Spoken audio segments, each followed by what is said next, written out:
Welcome to Today at Keeneland. It is Thursday, October 13th. Scott Hazelton alongside Gabby Gaudette on another perfect fall afternoon. Cooler temperatures, it seems, at least for the time being. Sun is out more so than it was yesterday. We had quite a downpour late in the card for a good 5 or so minutes that caught a few of us off guard that were out on the front side especially. But things have dried out as best they can. We're dealing with fast and good conditions right now. Fast on the main track, good on the turf course today. Oh, we've been saying this, we need rain. I mean, we have needed rain. Yeah. We haven't had it over the course of the past several weeks. So we did get a little bit of it yesterday, turf listed as good today. And I'm looking forward to today's card, but looking forward to today in general as it is Make-A-Wish Day. Yeah, 11 Make-A-Wish kids will be celebrated over the course of the afternoon. And for those of you that are here, make sure you head down to the walking ring around noon for the national anthem, because the young Cassidy, 13-year-old Cassidy, will be singing the national anthem, one of our Make-A-Wish Foundation kids for the afternoon. So 15 years running here at Keeneland Racecourse, Make-A-Wish Day. We love it, and we look forward to it. First post, 1 o'clock Eastern time, but the festivities getting underway at the top of the hour. Before we take a look ahead to today, well, we're going to actually look ahead to today. We got a Pick Six carryover reminder, over $17,000. So get involved in that Pick Six here this afternoon. Final 6 races of the day on this 10-race Thursday card. I can't remember the last time we had a 10-race Thursday card. I know. I was shocked when I downloaded the past performances. Things are going good in the state of Kentucky when it comes to thoroughbred horse racing, from breeding, sales, and obviously racing perspective. But let's go ahead and take a look back at yesterday afternoon, starting with race number 2. Wesley Ward, Uptown Hustler, Keeneland grad, securing the victory. Pretty straightforward victory in those wicked Wesley Ward silks, some of my favorite in the game. Think Kurt Becker can recognize those? Oh, yeah. He might say Wonder Woman. I don't know. That was a great segment that the social media team did with Kurt. Can't Hush This got the victory yesterday, and you actually introduced me to Hutch Holsapple. I went and interviewed him in the paddock. He told me that this would be his first victory at Keeneland, so congratulations to him. Very excited for him. How about Beautifulness, springing the upset at 21-1 with Saez in the saddle for Eddie Keneally. It's a good-looking filly, and a filly with a bright future ahead of her. Ignore the price. She's got some talent. And the Pletcher Irad Ortiz Jr. train keeps rolling. Another victory with Forbidden Secret yesterday. Very impressive victory. Just really kicking clear away from the field. And we can see the jockey trainer standings. Trainer Todd Pletcher atop the leaderboard there with 4 victories, and Irad Ortiz Jr. with 5.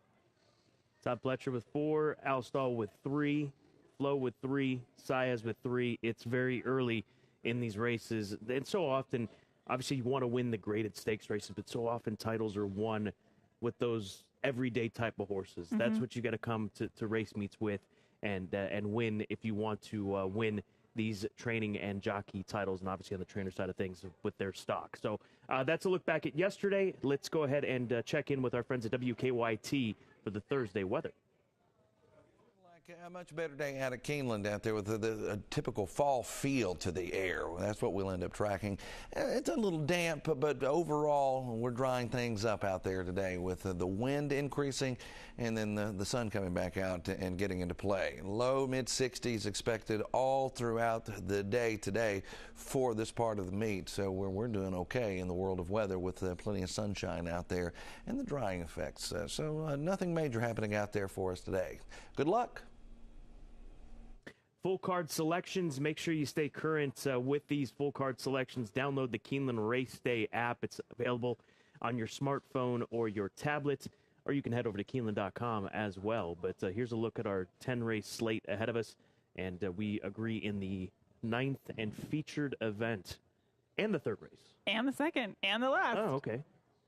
Lee, let me do my portion of this segment, Scott. Yes, ma'am. Okay, we agree on 4 races today, including the last, and the 2nd, and the 3rd, and the featured 9th. You done? I'm done. Okay. Full card selection. Stay current with social media at Keeneland Racing on Twitter, on Facebook at Keeneland on Instagram, and give at FanDuel TV a follow as we transition from the TVG era to the FanDuel TV era on the 1st of September. Make sure you've downloaded the FanDuel Plus app. That is available on Roku, Amazon Fire TV, Apple TV. If you previously had Watch TVG downloaded on either of those devices, it as well move to the FanDuel Plus era, and you'll have access to both FanDuel TV and FanDuel Racing, where you can catch Today at Keeneland each and every race day here from Keeneland Racecourse. All right, those are the particulars. Let's dive into the featured race of the day. Race number 9. It'll be on the turf course. Mentioned the turf listed as good for the time being. Scratch the also eligibles 13 through 16. Candy Light, the 2 at 2-1 morning line favorite for Grand Motion. Grand Motion has come, he always comes to Keeneland loaded, but in the past couple of days, he's had some really nice performers, including the horse yesterday that just... Script? Could not... Was it Oh, the first-time starter. The first-time starter that finished second. He had the turf winner, though. And the turf winner. So he's been live. And Candy Light, she's a closer. She needs a fast pace, but I think she deserves to be the favorite in here. I like the other Graham horse, though. I've got the 7, Daisy B on top for Calumet Farm, English Channel filly. This is a Rusty Arnold filly. Excuse I was like, me. I didn't think he had Daisy 2 in B, here. Rusty Arnold, my apologies. Jimmy Graham in the saddle.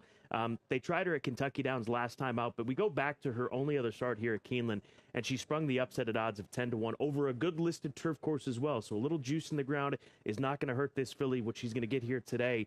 And this was just her second try on the turf after being debuted at Kentucky Downs. We say it ad nauseum. Kentucky Downs, Keeneland, different setups, different situations. Some like it, some don't. She's run 2 good races at Kentucky Downs, but clearly she liked the going here at Keeneland back in the fall of last year, and she's going to get similar conditions. So hopefully Jimmy Graham can turn her loose out on the front end, and I think the pace will be similar to what we saw on that day. Give me Daisy B on top, then the 11-horse Intrigue for Mike Maker on the turf. We saw a Maker turf winner yesterday. You've got to respect these connections. They come here. They've got a mission. They've got the types of horses to win in particular situations. Mike Maker with distance grass horses, that's his game. And then finally the number 5 horse, Fuente Ovejuna, I believe is the way we'll go. Lope de Vega filly. She needs to break. New scene here. She moves from Lenny Powell's barn on the West Coast to Brendan Walsh. We're seeing Brendan Walsh get a lot of these West Coast horses coming to the Midwest. This one for Farfellow Farms. And so we'll see how this filly is able to perform. She just needs to get away from there. And maybe the racing can be faster in Southern California. So maybe just the dynamics of racing alone will move her forward. But I'll give her a shot in 3rd in the featured night.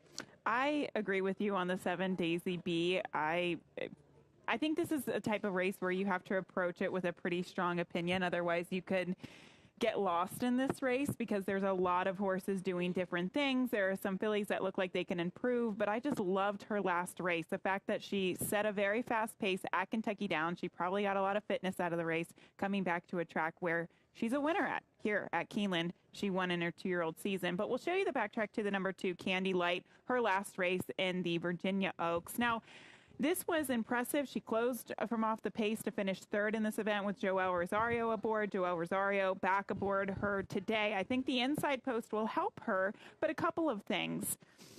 Is she going to be better at a mile? Or does she like a 1 1/8? Or distances going longer? It's hard to say because sometimes closers, they do better with longer distances, but sometimes the reverse, the opposite can apply in that horses with that type of closing kick, they're a little bit more potent when they turn back in distance or cut back in distance. And that's what she's doing at the mile. She is facing older company for the first time today. She's gone against straight 3-year-olds her entire career. So that is another thing. I respect her. I'm using her 2nd, but if she does go off as a favorite, I do think that there are other options. The 1 Fastest Flight is another filly. Last time out, she did not like Kentucky Downs. Sometimes when you watch the replays there, you can visibly see horses that don't like it. Her head was straight up in the air. She just didn't look like she was taking to the surface at all. So, I think she can bounce back after that. I'll throw her in as a price, 7-2-1 for me. That is the featured event. Tom Leach going to give us more by way of Brendan Walsh for the feature. Balanced feature on the Thursday card. Fuente Ovejuna, trained by Brendan Walsh. What kind of scouting report have you gotten on this horse since she came into your barn? She's done well, Tom. She came from California, where I think they were a little disappointed with her. They said they'd try her on this side of the country. I've had her about 3 months, I guess. Her work's been pretty good, actually. The further along we've gotten, the better her work's been. So, her form in England was decent. So, if she can follow up on that, then I can't see why she wouldn't be competitive tomorrow. Must have had a pretty high opinion of her. She was in a grade 3 stake in the spring. Yeah, no, absolutely. No, listen, they thought she was pretty nice. And, sometimes some of these horses come from Europe, as we know well. They take a little while to transition. But she's done awfully well. So I don't have obviously she's coming off a bit of a layoff and she should improve for that. But outside of that, we've got no complaints from a conditioning point of view anyway. If the turf is a little less firm than what she faced in California, would that be moving her up, do you think? I don't think it'd hurt her at all. I don't think she'd mind a little cut in the ground. I know we're supposed to get some rain this evening, but so far it's held off. We wouldn't want too much, but I'm sure a little wouldn't harm. Good luck. Thanks, Tom. It's Brendan Walsh. He'll saddle Fuente Ovenhuna. Must have downpoured right after that interview because it didn't hold off. It came in quickly and evacuated quickly as far as that weather, and even had some more down near where I'm staying. There was some rain, so I'm not sure what it was after we left here at Keeneland because obviously it could rain here. It might be clear over on the UK campus, etc. So, but the turf is listed as good as it stands right now for the afternoon's turf racing. Let's go to race number 8. Taking a look at our key races of the day. Both you and I are going to dive into this one. You can see Static Fire is 4-5 on the morning line in this field of 6. And this daughter of Speitster for Silverton Hill, she was very good in her only dirt start in which she ran in career start number 2. Then they jumped her up against Stakes Company. I've got her on top. Can't get past this filly. Keeneland November sales graduate from 2019. Just a $40,000 purchase that has made well over $100,000 plus on top of that $40,000 investment, $149,000 bankroll so far. Let's go back to her dirt race. This is at Churchill Downs on the 28th of May of this year. She only raced once last year. That was up at Saratoga. They stashed her away for this comeback performance, and she took it to him early. Julian Leperoux, when he makes the lead, he can be dangerous, and this is a filly that can get him right to the front end. In her next 2 starts, she ran against Stakes Company. Some good Stakes Company as well. So this is a big class drop back on dirt. She stops the clock in a serious time of 109.3. So if she's as good as she was back on the 28th of May, they're all running for second. As far as second choice, Diva Treva. For me, Doug Anderson, very good conditioner. You're going to see some of these Prairie Meadows horses coming in from Altoona, Iowa. And one of them, Tyler's Tribe, we talked about, an Iowa-bred son of Sharp Azteca, getting ready for the Breeders' Cup Juvenile Turf Sprint. So a lot of these connections, pay attention to them. These are good trainers, and the fact that they're bringing horses here to Keeneland has to be viewed as a positive, in my opinion. And then Chasing Fireflies for Johnny Ortiz, a filly by Twirling Candy, who can't knock what she's done. She's started her career off 2 for 2 and a couple of thirds so far in the last couple of starts, including a third against Stakes Company. So 6-1-4, going to use the short price favorite on top. So, Static Fire, I'd be curious to talk to Brian Lynch and ask him why they decided to go back to the turf 2 times in a row. Maybe that was just what the plan was. I mean, she won first time out on the turf, but as you mentioned, the final time on the dirt sprint was very fast. That was a very impressive race. So, she finds herself back on the surface today. She has a good outside post. She very well could control. But she's going to be a very short price. And I'm very intrigued by the 2 Roses for Deborah. She's a very fun horse. We'll take you back to her last race at Presque Isle. Look, she's going against the toughest company she's ever faced today. Her first 3 career starts was against Restricted Company, Pennsylvania-bred company. But she has a lot of guts. Look at her win this race. The rider never even moves. Her ears are pinned back. She just looks like a little firecracker winning this race. She won this easily. She obviously won her race prior to easily. She was disqualified in her first race, and she was placed second in that event. But on physically crossing the finish line, she is undefeated. And I just think this is an interesting move for Michelle Bradford. She's 24% on the year. Bring this filly, go against tougher company, see what you have on the dirt. She could be anything on the surface. So I took a shot with the 2 Roses for Deborah, but obviously respect Static Fire. And then the 3 Promises to Dance. I know it's Brad Cox. I don't know what kind of price we're going to get on her, but she was very close to a very fast pace off the layoff, and I think she could bounce back in a big way today. So even though we have a heavy favorite, I thought it was more of an interesting race past the 6 Static Fire.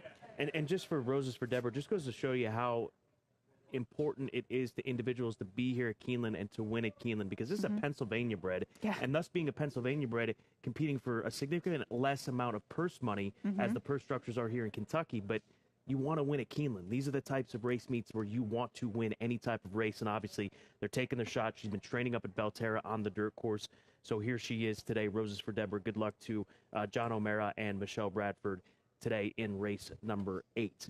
Let's take a look at the segment which we unveiled yesterday, going to race number 5. We call it Home Field Advantage. Cousin Larry, he is the home field advantage horse, the number 3 horse in that 5th race. This is the son of Cairo Prince, who's 2 for 3 lifetime here at Keeneland Racecourse. And you go back to October 20th of 2021.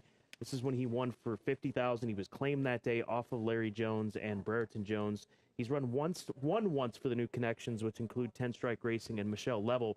But you've got to respect his course form. Cousin Larry, 2 for 3 lifetime at Keeneland Racecourse. You want to know another interesting side note to Cousin Larry? Sure. He's the horse that ended Larry Jones's galloping career. Oh. When he bucked him off and had some ribs broken and what have you. That's they the guy. named him after. Was he already named? I don't think he was named yet. Okay. Yeah. So this is the guy. He has shown some talent in the past. Obviously, he's one of these types of horses that hasn't fully lived up to expectations, but you've got to respect him. And it looks like they've got him in the right spot here today. Home field advantage horse, Cousin Larry, race number 5. All right, time now for our Clockers report for the afternoon. Extra Anejo is where we'll start. 59-1, best of 9 at the distance here at Keeneland. Galloped out in 3 quarters, 112-2. A $1.35 million sales graduate here at Keeneland. And these are connections. Winchell Thoroughbred, Steve Asmussen. Doesn't it feel like they rarely miss with these horses that they spend a lot of money on at Keeneland September? I just can remember Ron Winchell around this time at the September sale last year, and he was just firing on horses. Very, very active at the sale, as he usually is. But I can vividly remember him bidding and taking home this individual for $1.35 million. Buy into Mischief, and out of the family of Islington, who won the Filly and Mare Turf in the Yorkshire Oaks. We'll talk a little bit more about him later. Race 9, Let's Duet on the 1st of October. 4 furlongs, 47-4. Second best of 60. That'll do. Improving Filly, 2 solid work since her win at Kentucky Downs. Rider stays lots to like. So race 7, the 8, race 9, the 4. What do you think Extra Anejo opens up at? I don't know. It's my thing with Steve's 2-year-old first-time starters. He really does point his 2-year-olds to debut either at Saratoga or Churchill Downs. He does win here, obviously, with his 2-year-olds. But I think it's interesting that this horse is surfacing right now at this meet. I think that there's added want from the camp, given the lack of success and how much success that they get everywhere else. And I'll leave it at that. And assistant trainer Scott Blasi from the Asmussen camp said we're going to win some races this meet, so keep that in mind. Late pick 4, let's dive into it. 10 race card today. Just an $18 ticket for myself, starting with race number 7. I'll go 8 and 9 in here. Extra Anejo and the 9-horse Summon Your Courage for Todd Pletcher. You've got to respect everything that Pletcher has sent down here to Keeneland, as you should anywhere. 1, 4, and 6 in that second level allowance condition. I do think that maybe adding the 2 would be useful, given the pedigree on Roses for Deborah by Liam's Map, who won the Breeders' Cup Dirt Mile back in 2015 here at Keeneland Racecourse. Race number 9, the featured race of the day, 5, 7, and 11. And then in the nightcap, the 8 and 12 in the 10th and final. That race really changed with the scratch of Beverly Park and so many others in here. One for Richie, a huge scratch. Richie. That destroyed my whole ticket. Yeah, so that it makes it a much different day when it comes to closing out the card. It might even be an all type of race in all reality. Like that might be the best approach because of the so many key scratches in race 10. That's why I kept my ticket on the cheaper side, because this is a skeleton of the pick 4, in my opinion. I think you can add to it wherever you might, but these are my strongest opinions within the sequence. I love Juan Valdez today to beat Summon Your Courage. I think if Summon Your Courage is going to win, he would have won by now. But I will use him cautiously. The 8 extra Neho also using that firster for Steve Asmussen. Race 8, 2, 3, 6. Roses for Deborah, the top selection, but also using that Brad Cox runner, Promises to Dance, and Static Fire, who's going to be the heavy favorite. Again, we go back to the 9th race. Daisy B, I like her, you like her. And I also just think that this is a race that you could get lost in. You have to approach it with a strong opinion. And then the final race, I use the 8, 9, 10, and 12. The 5 is a scratch. The 5 was going to be controlling speed. I think the most important thing about that last race, re-handicap the race and see how the pace is going to play out with some of those scratches, and then add where you will. So maybe you want to hit the all button, but bold single in the 9th race, it's just my strongest opinion in the sequence. It's fair. That is a fair approach today. Don't forget about the pick 6 carryover. Obviously, a large portion of that late pick 4 part of the pick 6 sequence. Best angle of the day, sticking with race number 10, it was originally going to be Beverly Park over the other key scratch. Name is escaping me, one for Richie. So regrouping here, and here you can see the scratches. Beverly Park, watch for him on Saturday. I was going to say, Scott, it's on the screen. What's on the screen? The scratches. Well, there are, yeah, there they are. Thank you. One for Richie East of India Cream. You've sidetracked me. Fleet Ridge is the morning line favorite now for John Arnett. Here's more Iowa connections, by the way. John Arnett is a really, really good trainer. So he comes in with this horse. I just wonder if the cutback in distance is going to suit him, because I think he gets outrun early on. So the best angle, regrouping, I'm going to hit the trifecta, go 12 over 811 over 811. It's a $5 trifecta. Obviously, you can make it as smaller than this, 50-cent minimum wager if you wish to do so. But I'm going to make it $5 trifecta, $10 ticket, 12 over 811 over 811. I think the 12 breaks out of there and clears and goes on with it. Cool. All right, I'm going to take us to the 5th race a little bit earlier in the card, a mile and a 16th. This does kick off that pick 6 sequence with that nice carryover, over $17,000 in the pick 6.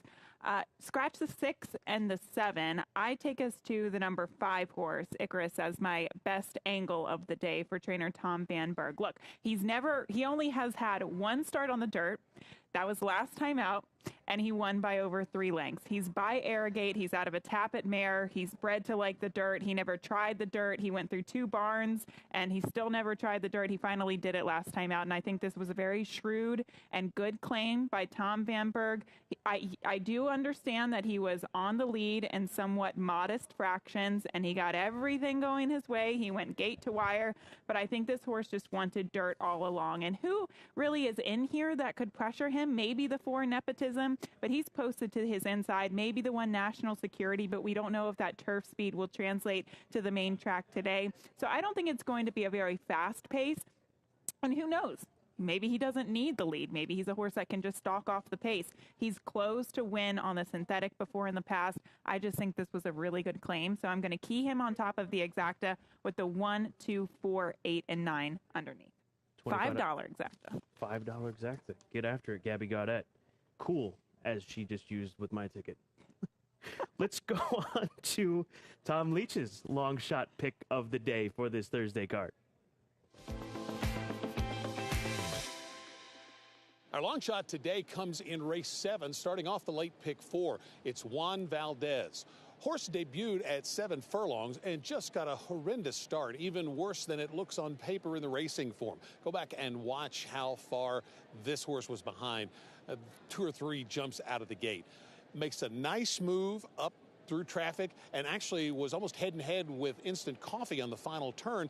And then all of that effort to get back to that spot, Juan Valdez faded, and so Juan Valdez lost to Instant Coffee. But Instant Coffee's not here this time. Juan Valdez, I think, against straight maidens, may have a great shot to get the money at 10-1 on the morning line.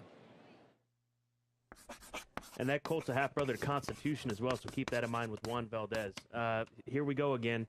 Gabby off to the hot start to kick off the week, although it is a 5-day race week, so a much different situation for me this week, I feel, even though you struck first. Cha-ching. Is that it? That'll do. That's it. 25 to 10. You know what? You are a sore loser. And we also had another side wager. Bring it over here. Bring it over here. So here's the deal with he this. did not. So Yes, we had I a side did. wager Okay. yesterday that he would finish this jug of water. So being the hustler And hold on. that Gabby can be, I was down to You about know this I am. much. And she's like, oh, by the way, did you know that you can die if you drink too much water? You need to pump the brakes. I'm like, what are you talking about? And then they went into this whole dialogue about drinking 4 liters of water and then It's your a true blood and story. this and that. And then you rattled me a bit, so I pumped the brakes, but I finished it. I did. By the end of the day, you got to 7 p.m., whatever Okay. that was. Well, But anyway, he the didn't game finish. is changing today. So, As far as but the I'm water. happy for you. You said you feel really good after drinking all that water Feel today. phenomenal. I Yeah, would recommend it to anybody. I Just need to go don't on listen to Amazon. Gabby. All right, side bet of the day, rolling doubles top 3 picks. I kind of like the race 8 heads up. Of course you do. Because it's Deborah, the sprinters. You're going 2. Oh, I'll take that bet. Yeah, I mean, all day long. advantage to you. I'm Perfect. trying to do you a solid here. That would be a first. So we're going to go heads up in race number 8. You've got the 2, roses for Deborah, and I'm going to have the even money favorite, at the very least, Static Fire, the 6. So I guess whoever finishes best, not necessarily win. Correct. Okay. Yeah. All right. Is that going to work for you? You don't want the entire field versus my 1 horse or You anything still like won. that?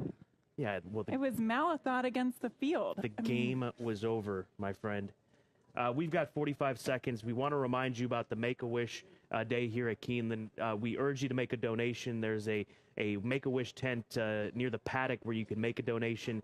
If you don't have the ability to make a donation now, they certainly have information for you. But we're looking forward to celebrating Rusty, Jackson, Ezekiel, Luke, Colin, Thomas, Charlie, Carries, Cassidy, who'll be singing our national anthem here in just a few moments, Boone, and Elliot. 11 Make-A-Wish kids here today celebrating 15 years of Make-A-Wish Day at Keeneland Racecourse.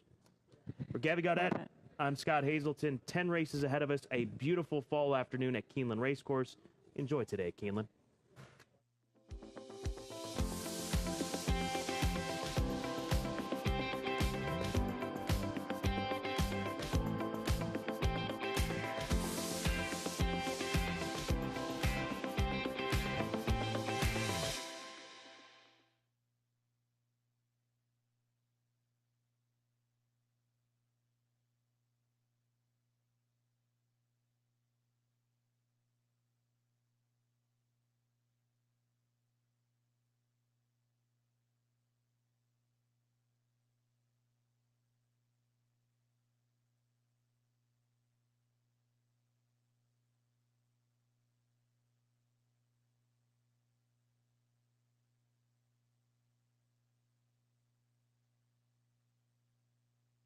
When the thoroughbred world descends upon Lexington this November, there is one place you need to be.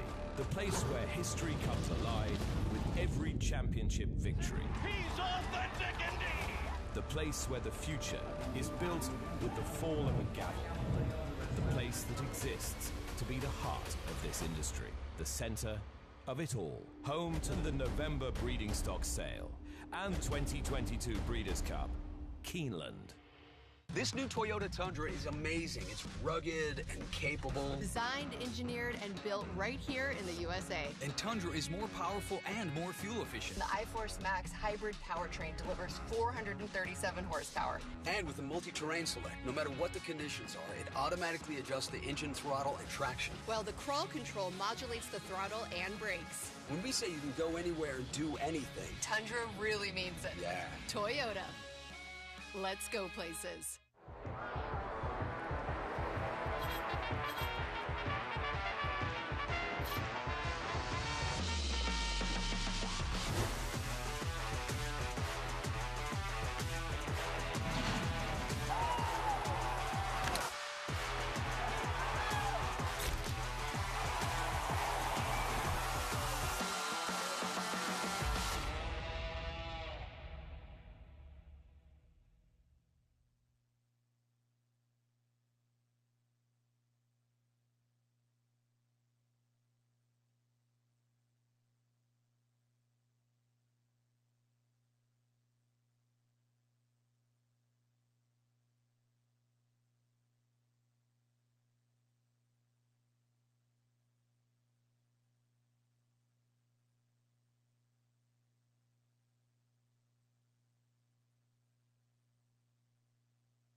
Keeneland welcomes Cassidy Stocker to the paddock. At the age of 12, Cassidy's world turned upside down when she was diagnosed with brain cancer. Now, 2 years, 1 brain surgery, and 21 rounds of chemo later, she has landed squarely on her feet. Cassidy is a straight-A student taking advanced classes, a painter who raised over $10,000 for kids with cancer during her own treatment, a musical theater songstress, actor, and dancer, a field hockey player, horseback rider, and future veterinary oncologist. She is honored to represent Make-A-Wish kids today and excited to sing at Keeneland. Ladies and gentlemen, please rise as you are able for our national anthem. Oh, say, can you see by the dawn's early light what so proudly we hailed at the twilight's last gleaming, whose broad stripes and bright stars through the perilous fight o'er the ramparts we watched were so gallantly streaming, and the rocket's red glare, the bombs bursting in air, gave proof through the night that our flag was still there. Oh, say, does that star-spangled banner yet wave o'er the land of the free and the home of the brave?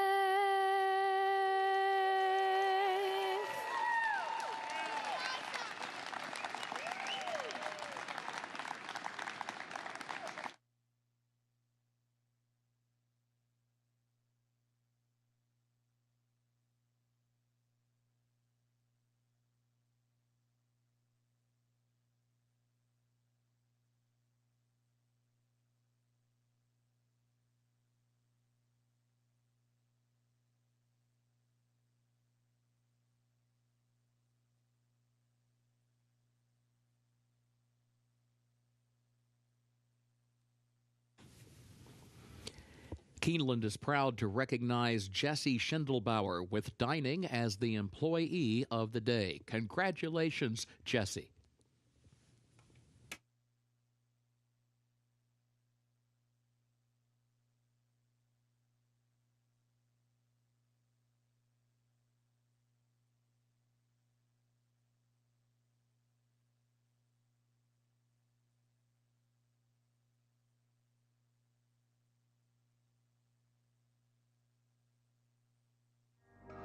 In the event of an emergency, Keeneland is dedicated to ensuring the safety of our patrons. This video illustrates the proper evacuation protocol from all locations in the Keeneland Grandstand facility. Depending on the nature of the emergency, directions may be altered. Please remain calm and follow the direction of guest services and security personnel. Patrons should never use elevators during an evacuation. Patrons in the corporate boxes, Eclipse Room, and Phoenix Room should exit using the stairway located near Elevator A. Proceed down the stairs to the ground floor and veer right to exit through the lower club entrance. Patrons in the Lafayette Room, Keeneland Room, Lexington Room, and Kentucky Room should exit using the stairway located near Elevator B. Proceed down the stairs to the ground floor and exit through the paddock area using the East Gate. Patrons in the third floor main clubhouse and clubhouse paddock dining rooms should exit using the stairway located near Elevator A. Proceed down the stairs to the ground floor and veer right to exit through the lower club entrance. Patrons in the Bluegrass Room and third floor ITW area should exit using the stairway located near elevator B. Proceed down the stairs to the ground floor and exit through the paddock area using the east gate. Patrons in the finish line room and green room should exit using the stairway leading to the north terrace. Proceed down the stairs to the second level and through the doors outside. Proceed down the stairs to the ground level and exit through the north gate. Patrons in the outside reserved grandstand seats and boxes should proceed down the nearest stairway to the ground level. Proceed under the grandstand towards the paddock area and exit via the nearest point of exit, the south gate or the east gate. Patrons in the second floor main clubhouse dining room and life members room should exit using the stairway on the south side of the administrative offices.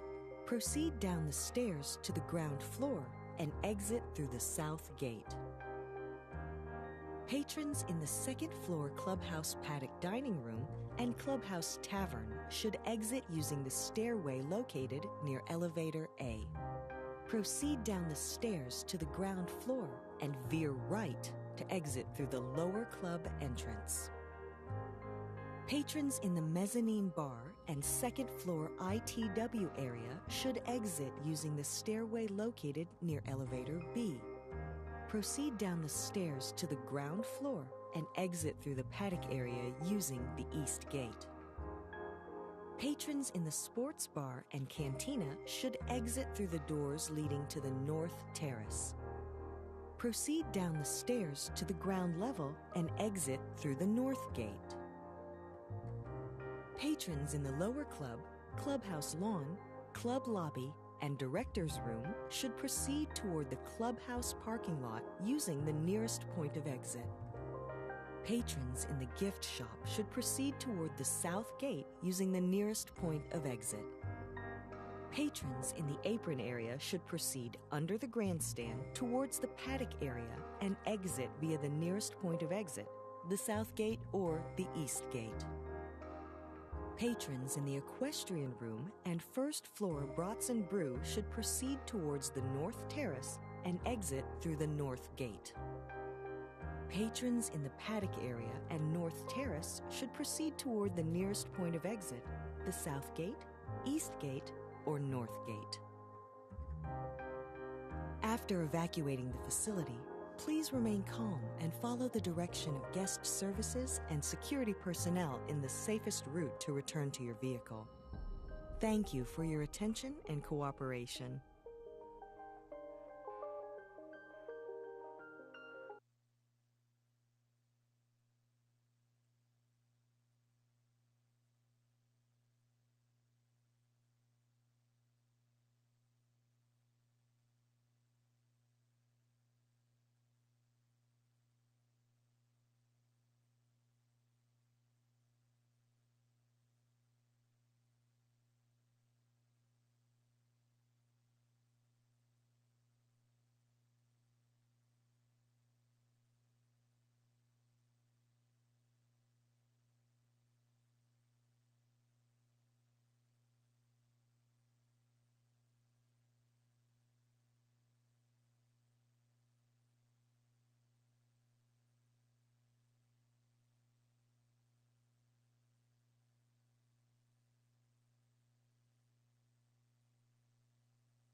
Good afternoon. Welcome to Keeneland Racecourse, where the main track is fast. The turf is listed good. The rail set at 10 feet on the turf course today. Time now for a look at the program changes. First race is where the first of the day's rolling doubles and pick threes and also the early pick five will begin. There are no changes in that first race. Second race, start of the early pick four. Scratch the 2, Sweet Valeria. Scratch the 5, Liz Now, and scratch 13, Bodiful. That's in the second race. Scratch number 2, Sweet Valeria. Scratch the 5, Liz Now, and scratch 13, Bodiful. Jockey change on the 1, Stake a Claim. That'll be Declan Cannon. Number 1, Stake a Claim, the jockey Declan Cannon. Third race, scratch the 7, Super Cat Lady. That's the third race, scratch the 7, Super Cat Lady. Fourth race, scratch the 6, Full Impact. That's in the fourth race, scratch 6, Full Impact. Race 5 is where the pick 6 begins. Carryover, $17,862. Scratch the 6, Dr. Nash, and scratch the 7, Civics class. That's in the fifth race. Scratch the 6, Dr. Nash, and scratch the 7, Civics class. The sixth race is where the late pick 5 gets underway. Scratch number 6, Charriere. That's race 6, scratch number 6, Charriere. Seventh race, start of the late pick 4. No changes in race 7. No changes in race 8. Featured ninth race.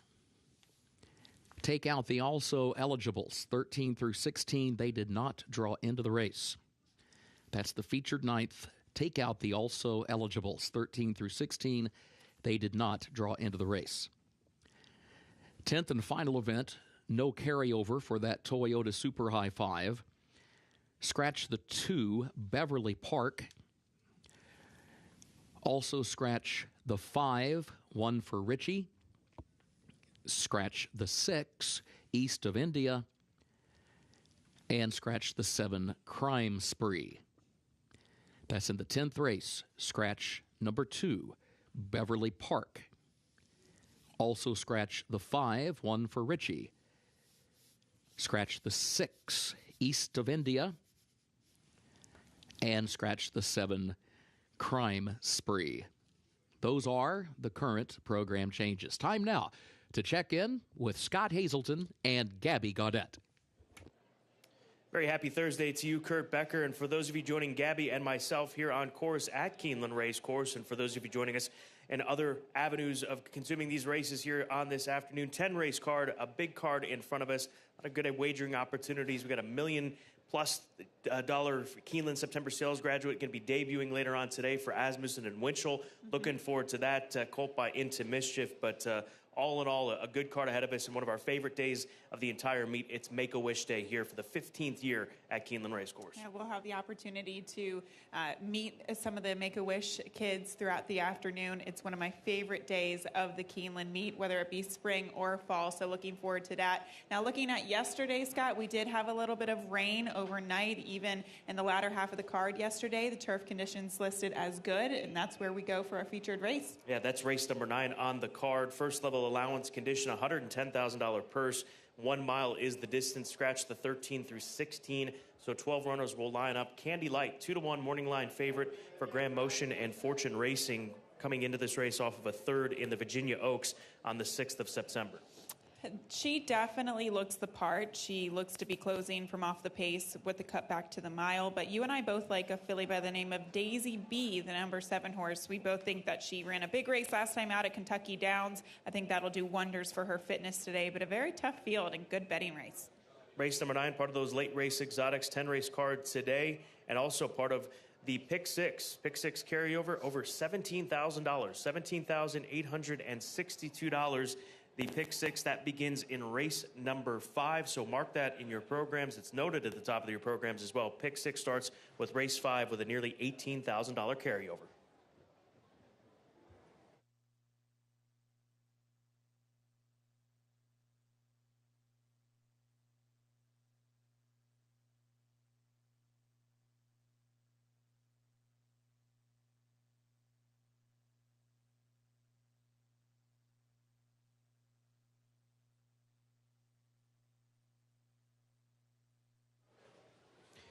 Race number 1, starter 20, mile and a 16th, so first wire finish. We saw the first wire finish races taken by horses on the front end. Yesterday, it felt in at least 2 of those races. And first glimpse is where we begin for William Granger and trainer Carlos Silva, who also owns this gelding along with William Granger. Carlos Silva, winner of a race last week, horse by the name of Judy's Way. These horses are prepared up at Horseshoe, Indianapolis, obviously in Indiana. And this is a gelding that comes off of a victory, first level allowance condition. It actually got ambitious at one point in time, ran him in the Grade 3 Indiana Derby back in July. But it's more about the current form for me, Gabby, than anything, and also the level and getting Luis Saez in the saddle. Well, he does seem to be improving. I like the fact that that was a fast main track last time out, and he got up for the victory by a head. It was a gritty win. Today, though, Scott, last time out in Indiana, it seemed to be a little bit of a modest, slower pace. My only fear for him is that this seems to be maybe a quicker pace today. You've got the 2 on top. Bless the Kitten for Jamie Grubbs, Kitten's Joy gelding.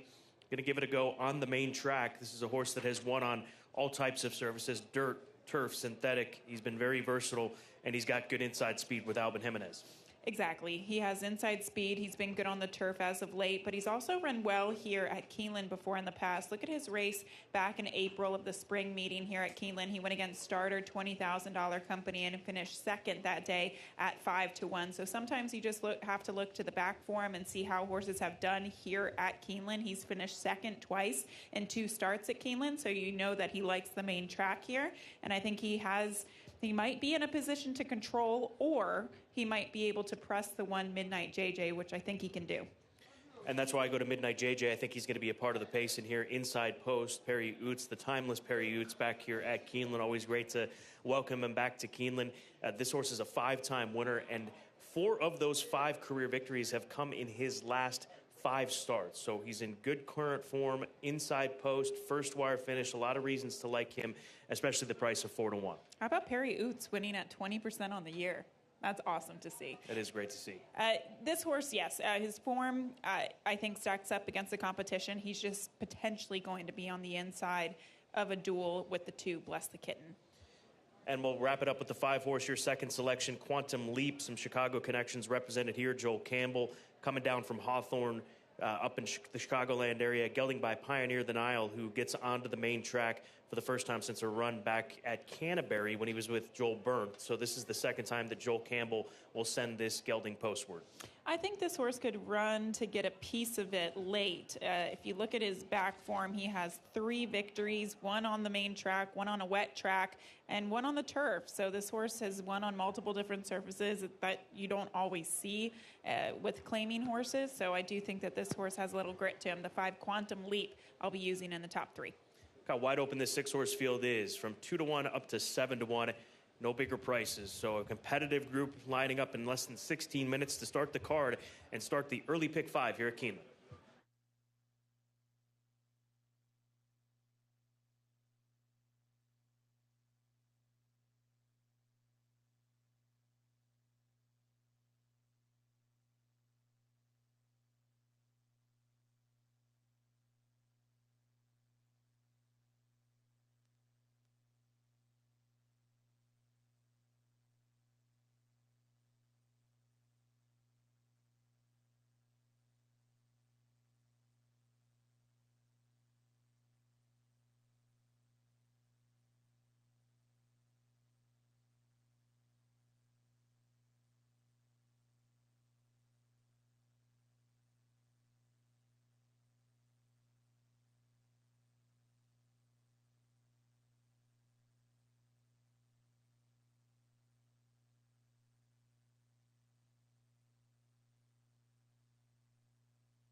Horses are entering the track for Keeneland's first race. The lane's in. Starter allows 3-year-olds and up. Mile and a 16th over the fast main track on this Make-A-Wish Day at Keeneland. Double, pick 3, early pick 5 wagering.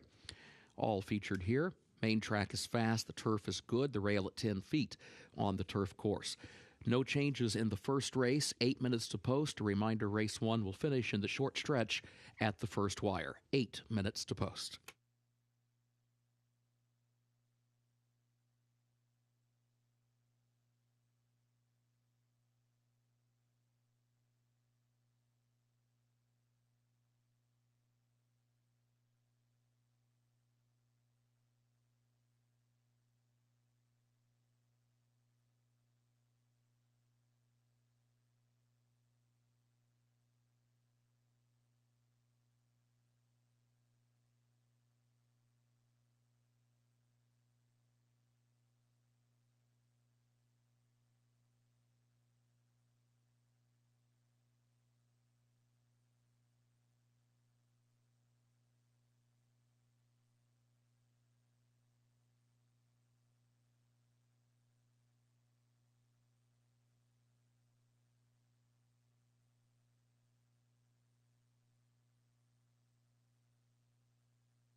Taking a look at first glimpse, the number 4 horse looking to give Carlos Silva, the trainer and co-owner of this gelding, another win in just a matter of a few days here at Keeneland Racecourse. Carlos telling me that they looked to get him into a race up at Horseshoe, Indianapolis, but the race, he didn't get into that race, so they had to regroup and look in this direction. He also said he's leaving it up to Luis Saez as far as the plan as how to attack this race with the speed down to his inside. But this is a gelding that's been on his toes down in the paddock, and it's transferred out here to the front end, so you got to like the way that the current favorite looks at odds of 2-1.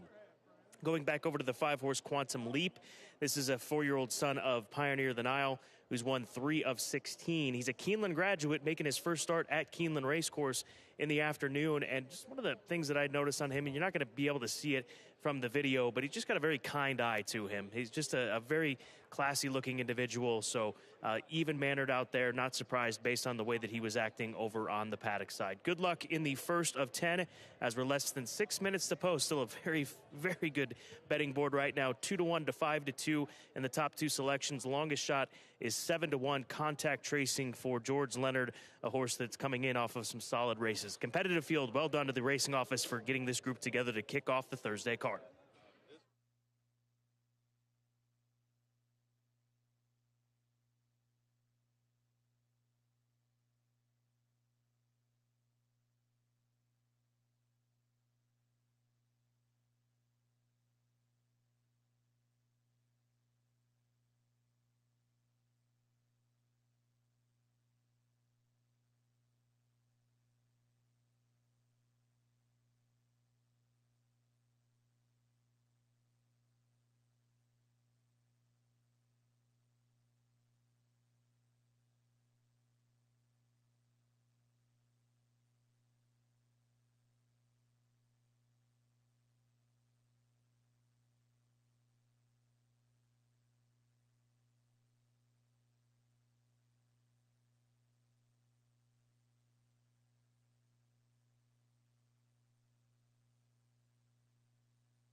Horses have reached the starting gate for Keeneland's first race, the Lane's End.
First wire, they are at the post.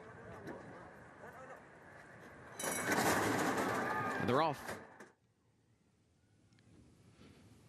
And there goes Midnight JJ from the inside for the lead. Bless the Kitten comes away in second. First Glimpse is away running in third. My Bareilles goes fourth down toward the inside. Quantum Leap out toward the center of the track. And then Contact Tracing wider still in last as they swing around that first turn with Midnight JJ the leader. Midnight JJ leads it, but only by 3/4 of a length. They're stacking up. Contact Tracing is still very wide around that first turn near the back of the pack. Midnight JJ leads. Bless the Kitten, the closest pursuer at this point, a half length off the lead, followed by First Glimpse, who stays toward the far outside in third, the opening quarter in 24.14 seconds. And then further back, you've got My Bareilles down to the inside. Quantum Leap to the outside of that one. Contact Tracing now drops over against the rail, 5 lengths off the lead and last. Up front, Bless the Kitten right alongside of Midnight JJ. And that pair joined by First Glimpse after a half in 47.92 seconds. Bless the Kitten has a neck in front over to the far turn. Midnight JJ second by 3/4 of a length. First Glimpse takes aim now from third up on the outside. My Bareilles fourth. Contact Tracing fifth. And Quantum Leap is last as they come for the quarter pole. Bless the Kitten has the lead. Midnight JJ still there to the inside. Once again, they're on even terms. And First Glimpse is third. 2 lengths off the front pair, swinging toward the center of the track, top of the short stretch. Midnight JJ against the rail. Bless the Kitten between horses. First Glimpse on the far outside. These three going at it. My Bareilles is in fourth. Top 3 still line up across the track in the final 16th. First Glimpse trying to stride forward to try to grab the lead by a head. Bless the Kitten comes forward as well. Down to the line, First Glimpse wins it by a neck. Bless the Kitten second. Midnight JJ third. And My Bareilles fourth.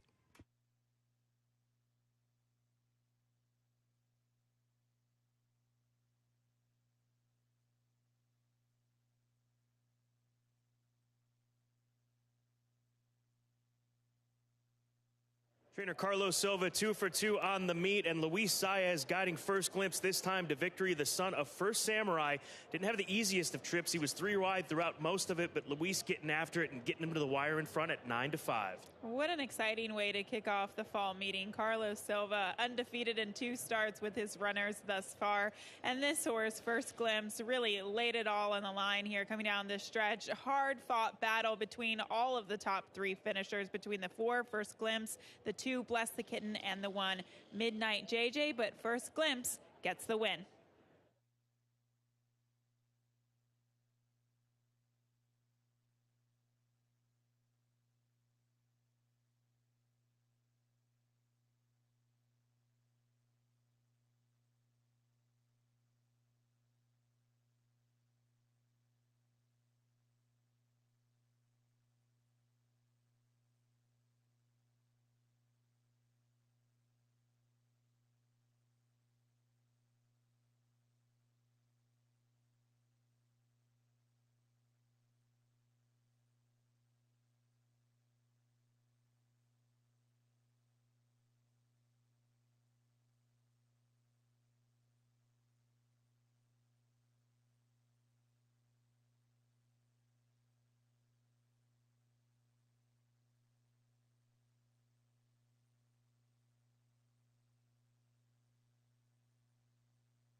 Unofficial results of Keeneland's first race. Number 4, First Glimpse, was first.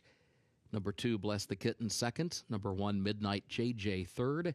Number 3, My Bariley, was fourth. 4-2-1-3 unofficial.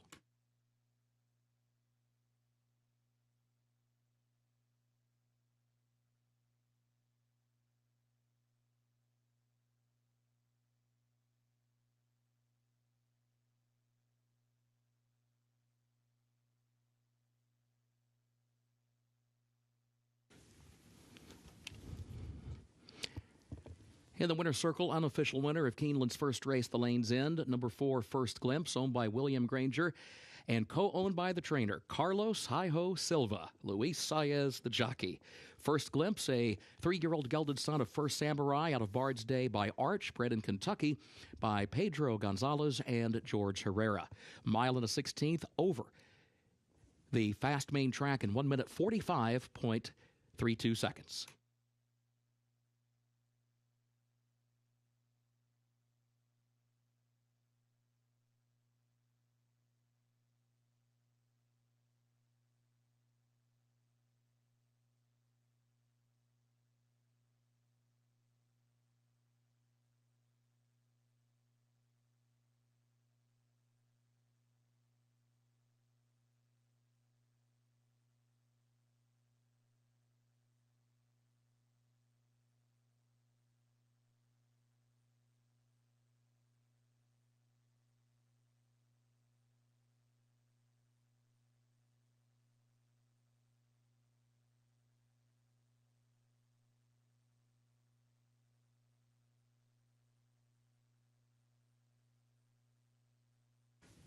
In conjunction with Make-A-Wish, Ezekiel Myers is joined by representatives of Lane's End to present the trophy for the first race, the Lane's End, to the connections of number 4, First Glimpse.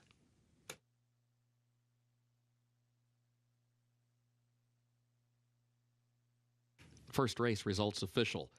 4-2-1-3 official results for Keeneland's first.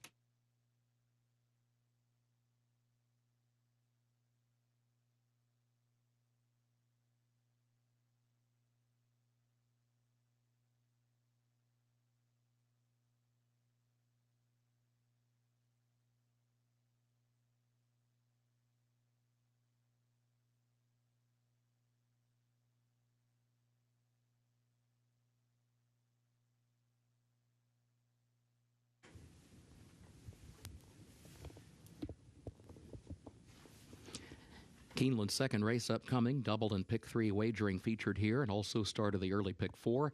Main track is fast, turf is good today. In the second race, scratch the 2, Sweet Valeria, scratch the 5, Liz Now, and scratch 13, Bodiful. Again, scratch the 2, Sweet Valeria. Scratch 5, Liz Now. And scratch 13, Bodiful. Jockey for the 1, Stake Acclaim, Declan Cannon. Number 1, Stake Acclaim, jockey Declan Cannon.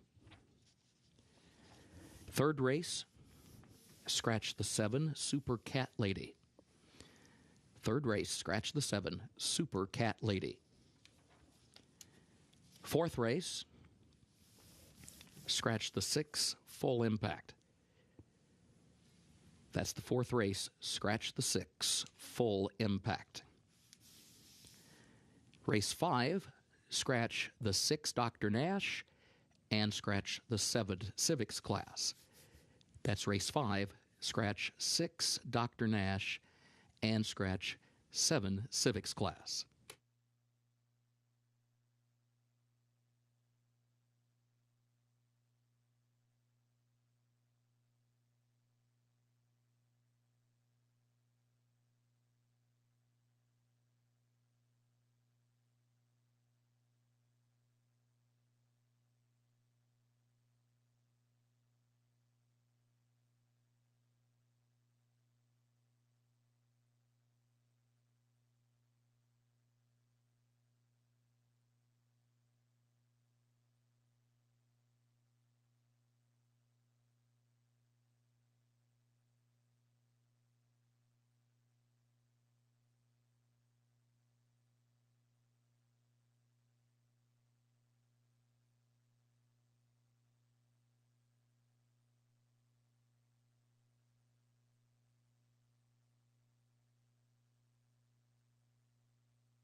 Race number 2, 6.5 furlong maiden $20,000 claiming event. Race number 2 does start the early pick 4 today here at Keeneland Racecourse, and Wesley Ward has the very heavy favorite, Doozy Bats, a filly that he owns, he bred, obviously he trains, and she drops down in class to 20 here today off of a try for 40 at Belmont, and then most recently at Churchill Downs, finishing third in that spot for a maiden 50. So Gabby dropping down here to the bottom, seeing if he can get this filly into the winner's circle, and he did this yesterday, if I'm not mistaken, with that win horse that was dropping in class, and he's not scared to get aggressive, especially here at Keeneland. Yes, at Keeneland, and also with a horse that he owns, Scott. I think that takes it to another level, that he just wants wins, and he can, he has the ability to drop this filly down another step in class to the $20,000 level.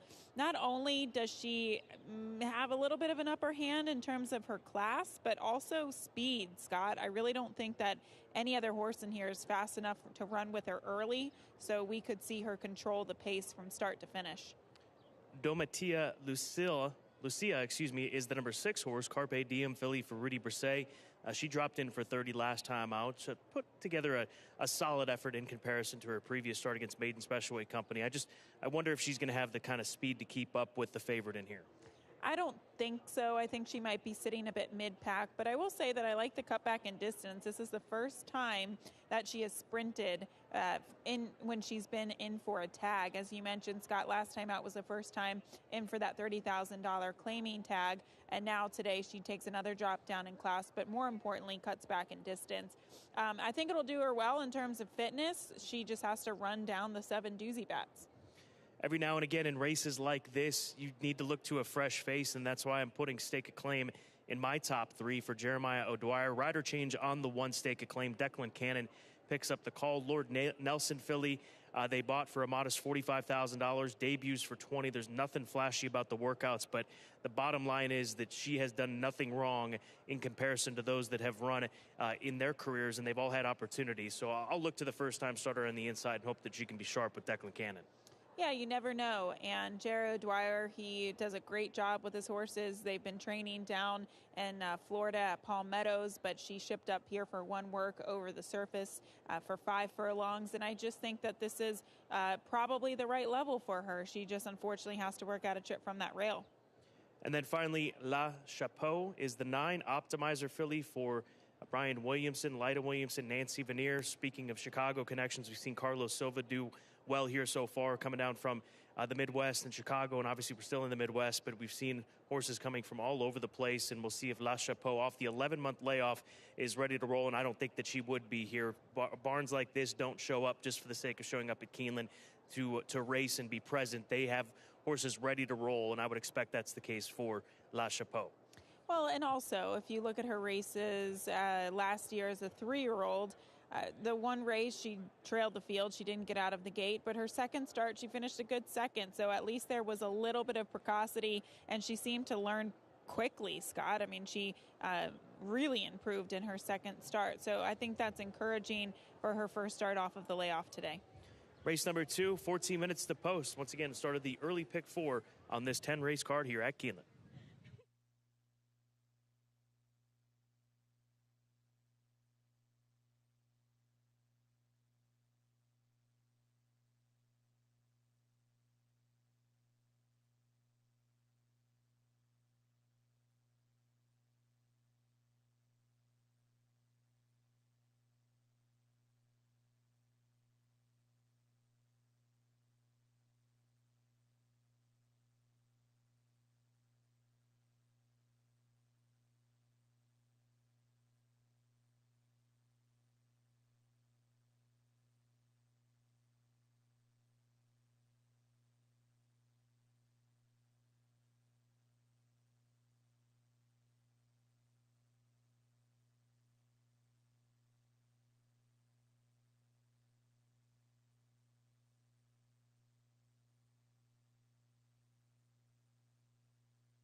Horses are entering the track for Keeneland's second race. The Godolphin, as part of Make-A-Wish Day, start of the early pick 4, double and pick 3 wagering also featured here. Race 2, a maiden claiming race, fillies and mares age 3 and up, 6.5 furlongs over the fast main track. Scratch the 2, Sweet Valeria. Also scratch the 5, Liz Now. And scratch 13, Bodiful. Jockey for the 1, Stake a Claim, Declan Cannon. Declan Cannon rides the 1. Post time at 5 minutes.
As part of the 15th Make-A-Wish Day at Keeneland, we welcome 15 Wish Kid alumni, presented by Commonwealth Credit Union. In honor of the late John Greeley, J.D. and Crystal Mitchell are this year's John Greeley Award recipients. J.D. and Crystal capture every Wish Kid's photos and videos. Thank you, J.D. and Crystal, for all that you do.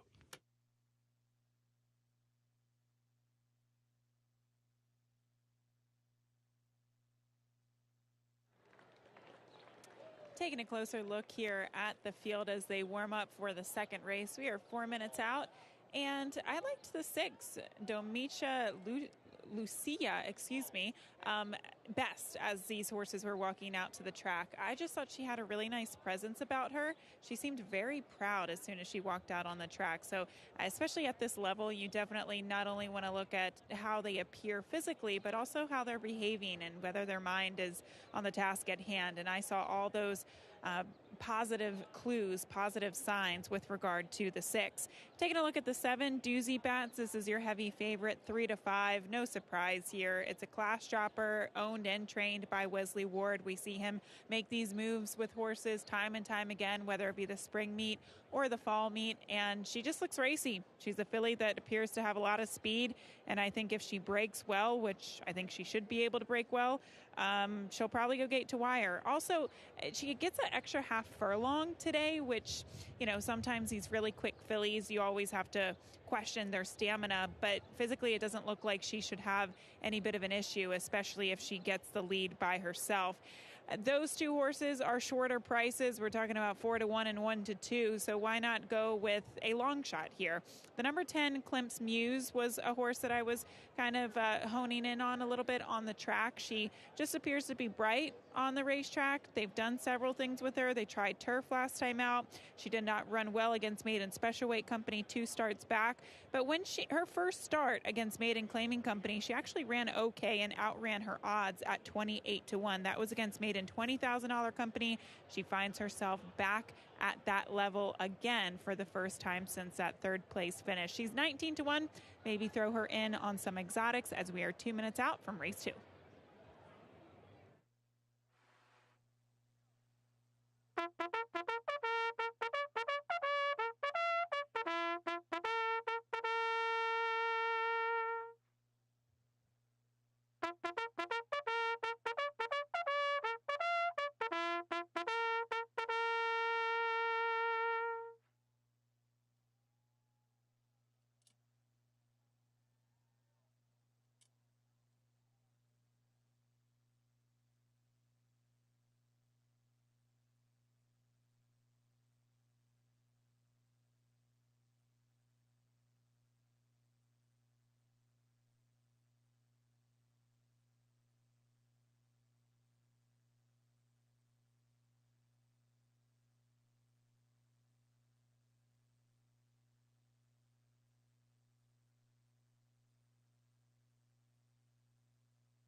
Horses have reached the starting gate for Keeneland's second race, the Godolphin, start of the early pick 4.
They are at the post. And they're off. Stupendous broke alertly, but Domicia Lucilla is away running for the early lead. Doozy Bats comes away in the second position as they head up the back stretch. And then Stake a Claim, who's down toward the inside, who comes away running in third. Dandy is in fourth. And is followed by La Chapeau, who's fifth up on the outside. Then a break of 2 more lengths to Nelcock, who's sixth out in the center of the racetrack. Yellow Creek Road is seventh, moving up toward the inside onto the far turn. Stupendous broke well, but is now dropping out toward the back of the pack, a lane off the rail. In the 8th position, Klimp's Muse is next, then a gap of 8 more lengths back to You're Avoiding Me, whose last 22.67 seconds was the time for the opening quarter. Domicia Lucilla leading Doozy Bats only by 3/4 of a length around the far turn. Gap of 6 more lengths back to Stake a Claim, who's third by 5, and then Dandy in fourth as they move toward the top of the stretch. Domicia Lucilla leading Doozy Bats and opens up here by 2 lengths coming off the far turn. Doozy Bats has to set back to work to try to reel in Domicia Lucilla. 1/8 of a mile to go. Domicia Lucilla leads it by 2.5 lengths. Doozy Bats is second by 7. Back to Klimp's Muse in third. A 16th to go. Domicia Lucilla in front for Ricardo Santana Jr. Domicia Lucilla wins it. Doozy Bats was home second. Klimp's Muse third. And Verdandi across the line in fourth.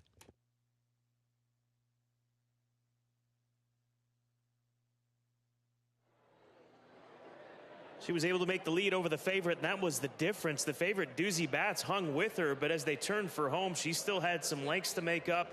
And at this stage of the game, she's just treading water behind Doozy Bats, who scores at 7-2, second choice. You're so right, Scott. It was make or break from the start. The 7 needed to go out on the front end. She broke just a step slowly. The 6 had the upper hand and the advantage, and she sustained coming down the stretch. It was just a chase for the 7 at 2-5. 6, 7, 10 getting up in the trifecta unofficially at 22-1 for race 2.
Unofficial results of Keeneland's second race. Number 6, Domicia Lucilla was first. The 7, Doozy Bats was second. The 10, Klemps Muse was third. And the 4, Verdandi was fourth. It is official. 6, 7, 10, 4, the official results for Keeneland's second race.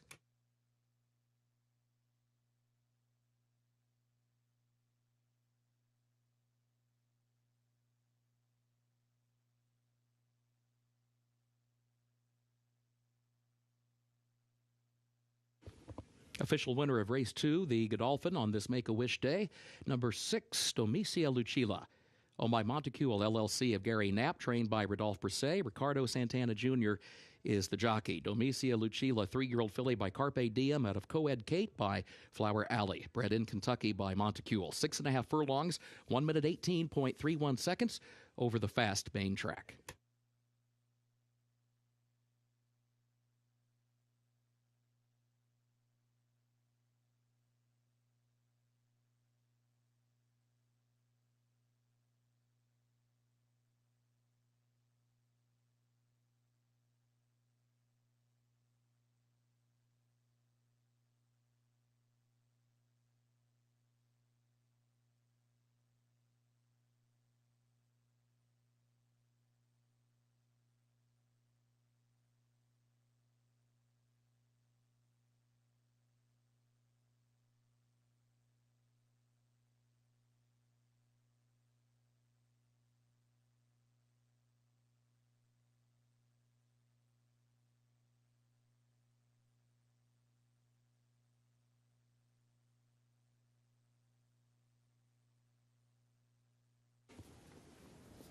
In conjunction with Make-A-Wish, Charlie Brimley is joined by representatives of Godolphin to present the trophy for the second race, the Godolphin, to the winning connections. The connections of number 6, Domicia Lucilla.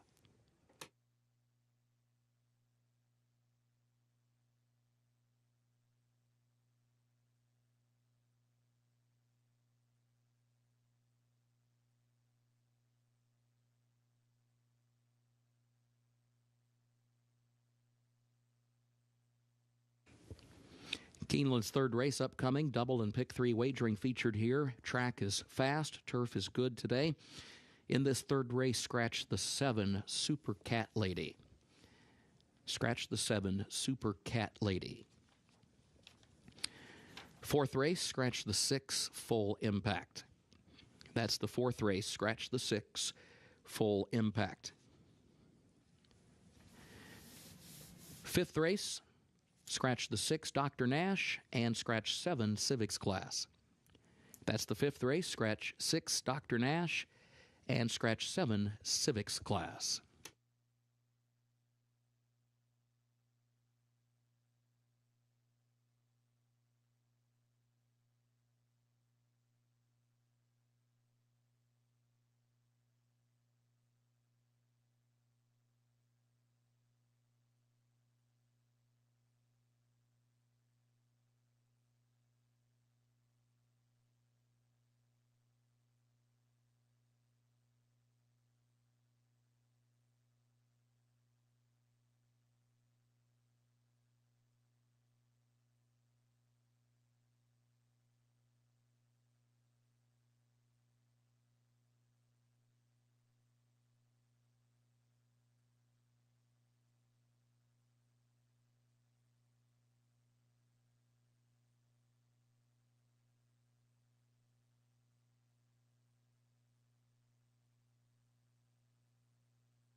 On to race number 3, 30,000 claimers, fillies and mares 3 and up, which have not won 3 races, or 3-year-old fillies. 7 furlongs the distance. Double pick threes begin again. The 2-horse She's Cold as Ice is the 8-5 favorite. My top pick, Gabby's top pick, the majority's top pick. Winner 2 of the last 3, has hit the board and finished in the top 2 in all of the last 4, including those wins down at FanDuel Racing and Sportsbook. And we've seen horses come up from that location formerly known as Fairmount Park to win. She recently was second at Churchill Downs, showing that she belongs on the Kentucky circuit. And She's Cold as Ice will not be hard to find out there in the course. The almost white daughter of Keen Ice out of the Mizzen Mass first stand. That's where she gets the gray from on the dam side. Yeah, Scott, the question, too, is, well, I think the question going into her last race was, can she take that form outside of the FanDuel racetrack? And, you know, she proved herself last time out against $30,000 claimers at Churchill Downs that she can take her form elsewhere.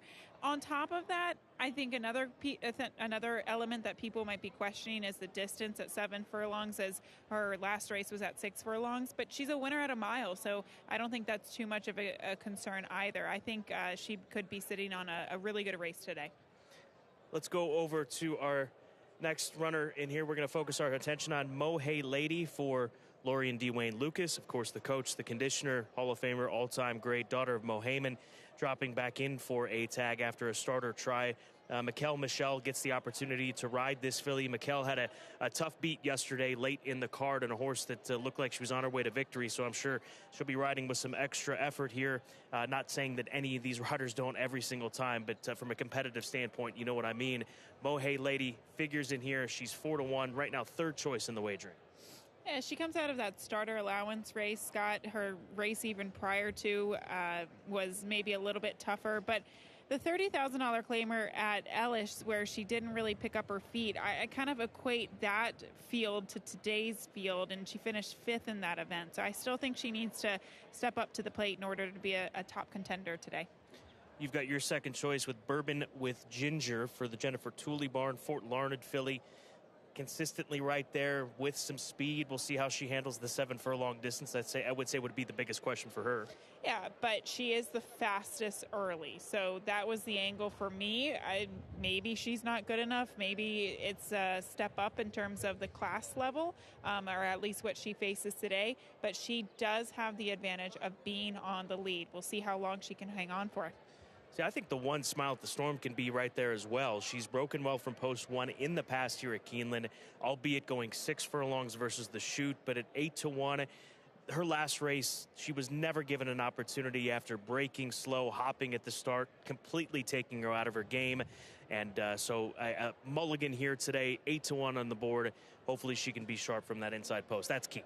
Just kind of feast or famine for her. Yes, she had a legitimate excuse last time out. She ran well 2 back, but kind of looking at the beginning of her career, she puts on good performances and then really bad performances. Which side of her are we going to see today?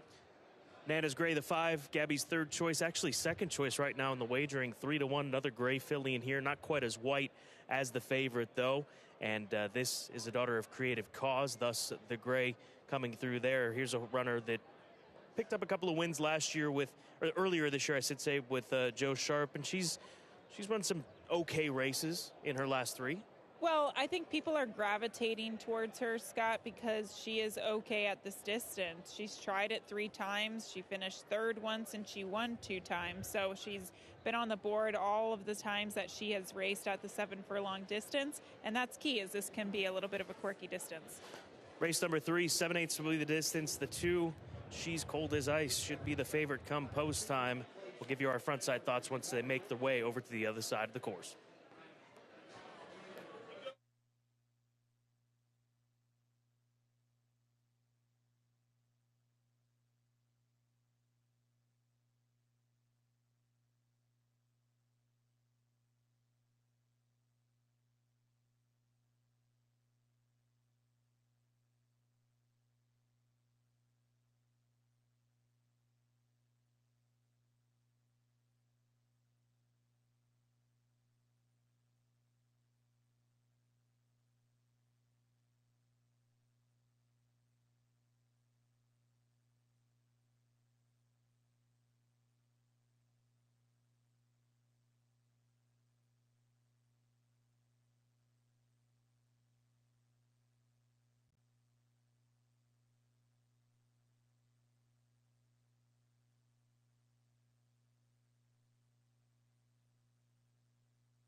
Horses are entering the track for Keeneland's third race, the Gainesway. Fillies and mares aged 3 and up, 7 furlongs over the fast main track, a $30,000 claiming price. Double and pick 3 wagering featured here. Scratch the 7 Super Cat Lady. Number 7 Super Cat Lady scratched. Post time, 6 minutes.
There's a look at the 2-horse 3-2. She's cold as ice. Her trainer, Steve Manley, said that she came out of that good race at Churchill Downs in fine order and that he hopes that she sits forward. That's the key to her winning here today. I think she should be able to at this distance. She came from well off the pace at 6 furlongs, 2 starts back, but she was on the lead going a mile back in August. Scott, just looking at her on track, she doesn't look like a 3-year-old filly, and she doesn't look like a filly. She looks like a 5-year-old colt. She is huge. Look at her compared to the pony. She's just got a lot of size to her, and just a really beautiful filly by Keen Ice. I'm excited to see what she can do, but she is the heavy favorite at 7-5. Natas Gray's the 5-horse Eric Foster. He's had some live runners this meet, and this filly getting Gerardo Corrales once again in the saddle. This will be the 4th time in a row that Gerardo has ridden this filly. Yeah, I just liked how this filly was presenting herself on track. She has a look of a little elegance, actually, and she just seemed bright, happy, all good signs from the 5 today. The 3-horse Edgy Angel, is she living up to her name? Yeah, she was a little edgy.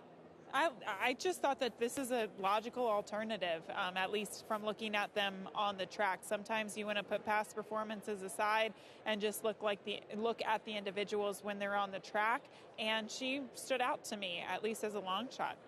Race number 3, 4 minutes to post here at Keeneland.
Horses have reached the starting gate for Keeneland's third race, the Gainesway.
They are at the post. They're off. And there goes Bourbon with Ginger, and Nana's Gray has early speed as well. These two come forward. She's Cold as Ice and Smile at the Storm, who now starts to move up down toward the rail to contest the pace as well. She's Cold as Ice puts a head in front, but has company up on the front end. As they head up the back stretch, Bourbon with Ginger moves there on the outside, right alongside of the leader. Smile at the Storm going to back away from that pair now into third. Nana's Gray further back toward the inside is in fourth. Mohay Lady moves up the rail in the fifth position, followed by Ain't She a Pistol, Edgy Angel at the back. 22.87 seconds, the time for that opening quarter.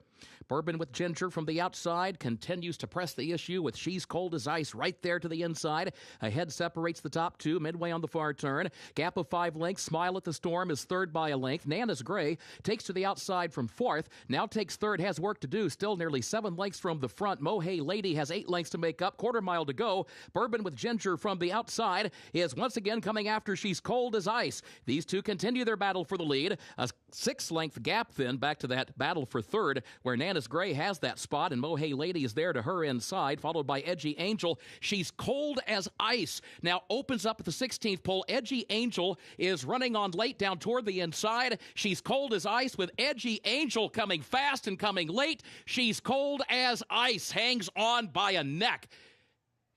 Edgy Angel was home second, Mohay Lady third.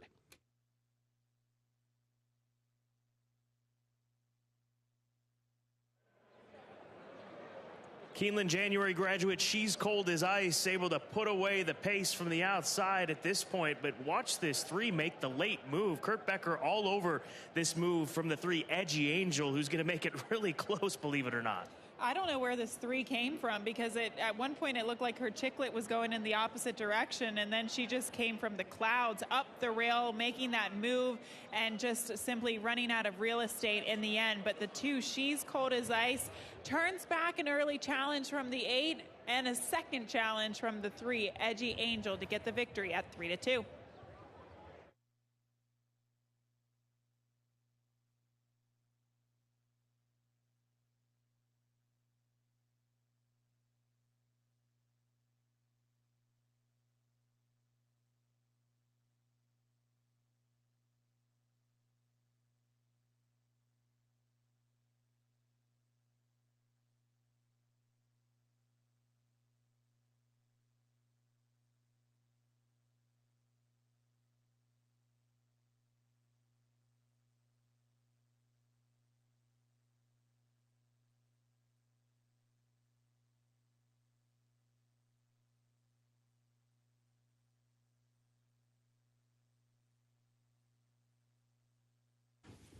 Unofficial results of Keeneland's third race. Number 2, She's Cold as Ice, was first. Number 3, Edgy Angel, second.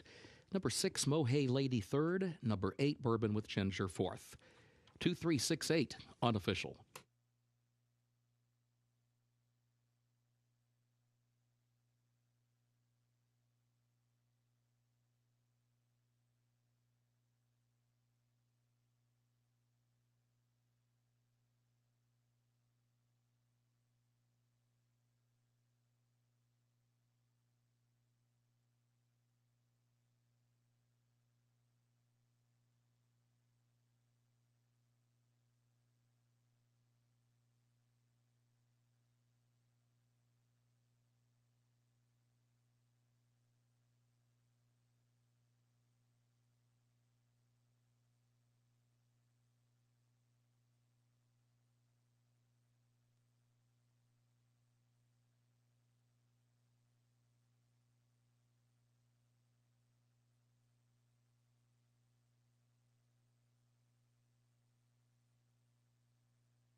In the winner's circle for Keeneland's third race, the Gainesway unofficial winner, number 2, She's Cold as Ice, owned by Ronald Rujewicz, trained by Steve Manley, Julian Leperoux, the jockey.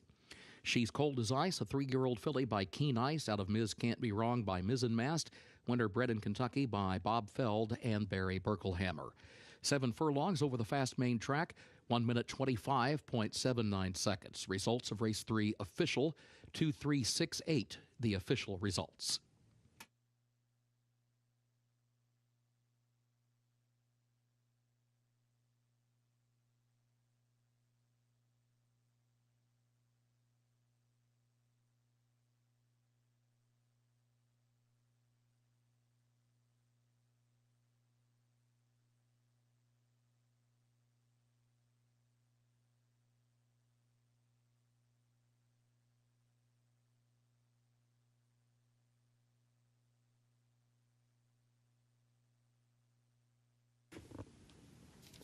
In conjunction with Make-A-Wish, Boone Herald is joined by representatives of Gainesway to present the trophy for the third race, the Gainesway, to the connections of She's Cold as Ice.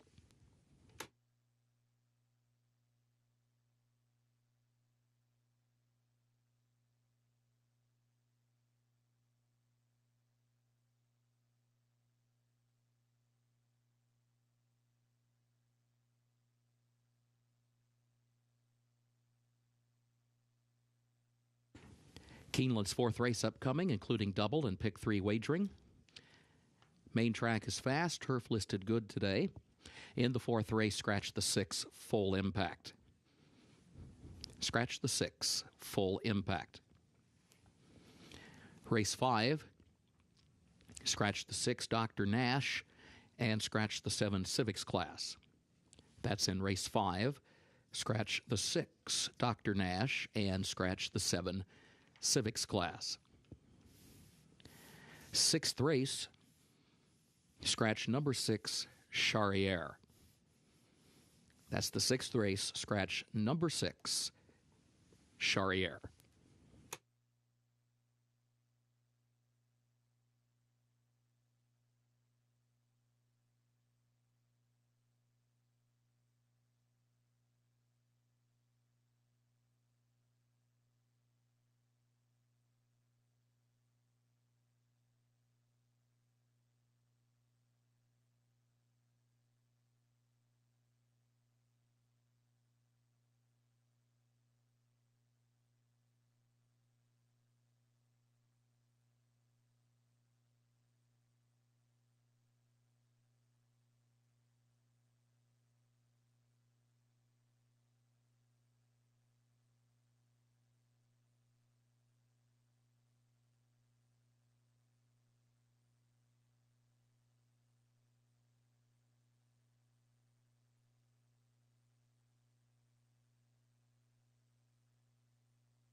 18 minutes before race number 4 here at Keeneland Racecourse. This is a $25,000 claimer for 3 and up. No restriction, just in for the 25 tag. If you want to compete, 7/8 will be the distance, or 7 furlongs. Scratch out the 6. Another wide open event. The 8 is 2-1 right now, rocking the boat for Robert Falcone Jr. That is the current favorite. I go to the 1, Real News. Saez and Keneally, we saw them pick up a win yesterday, and this is a gelding that is a 6-time winner from 19 starts. Consistency has been his game. They move him over to the dirt, though, and he's got 1 win on dirt. Most of his success has come on the turf course, 5 for 17 on the grass, but he's only had 2 other dirt races, one of which was a victory. So I'll trust the placement here, especially with the drop down in class to run for this kind of money. You can drop horses and be aggressive like they are with Real News. I think he'll likely go from the rail, and he's probably helped by the fact that the 6 Full Impact is now out of this race. The 7 Big Thorn has some speed, but he very well could clear from the rail post position. I actually, when we talk about 7 furlongs and we talk about the fact that the rail is not the place to be, I actually think this is an advantageous post position for Real News. But his lone victory, Scott, he actually broke his maiden on the dirt. First time out. That was many moons ago. That was 18 starts ago. Create Again, the 9 on the outside, flip side as far as post position from the 1, 4-1 on Create Again, the 9 runner, a 7-year-old. He's 1 for 1 at Keeneland, and Will Walden sending this gelding postward, moving down from Woodbine, previously up in Toronto, Ontario, Canada, and at Gulfstream Park. But as mentioned, he has won here at Keeneland in the past. If you look at his races, his synthetic performances have just been okay. His turf race was okay. His dirt races are far better. So that's why I think that Will gets this horse from Woodbine. Obviously, I think he'll take a liking to the dirt surface now, coming back to a more conventional dirt surface. And he has some back class and a little bit of early speed, so I think he could put himself in a good position. Let's go to Mo's Mojo, Joe Talamo, Randy Morris. Randy Morris, he always seems to bring the right types of horses over here to Keeneland, regardless of the level, and that's part of the reason that including this horse in the top 4 discussion, top 2 actually for me, my second choice. And it doesn't hurt him that he's run and won for 25,000. Last time out, he was close to 5-1. He finished 4th, beaten 5 lengths after being part of that early pace. If he can be sharp away from the gate with Joe Talamo in the saddle, I think that he's certainly a danger in here. Good price, 5-1. His last race was a little bit disappointing, and it was the first race off of a couple months on the shelf, but I'm always going to root for the old-timers, and this is an 8-year-old hoping to get his 5th career victory. Rocking the boat's an 8-year-old, and that's the favorite. Let's move there. He's 5-2 now, evening up with the number 1 horse who's 5-2. Blinkers come off. He's been claimed 1, 2, 3, 4, 5, 6 times in his last 10 starts, and in those those multiple claims in those 10 starts, only 1 victory to his credit. And he hasn't raced in September of last year, so there are a couple of things going against him, especially if you are looking at betting him at 5-2. But I do think it's encouraging that he finds himself here at Keeneland off the layoff, and he's not eligible to be claimed in this race because of the fact that they put so much time with him coming back to the races. So at least a couple of confident signals here with this horse. So race number 4, that's where we're at this Thursday. Double, exacta, trifecta, pick 3, superfecta wagering available. Don't forget about the pick 6 carryover, which will begin with race number 5. Nearly $18,000 carries from yesterday. So if you're looking to play the pick 6, race number 5 coming up in roughly 45 minutes. Good luck. Race 4 here at Keeneland is up next.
Horses are entering the track for Keeneland's fourth race, the Rude and Riddle.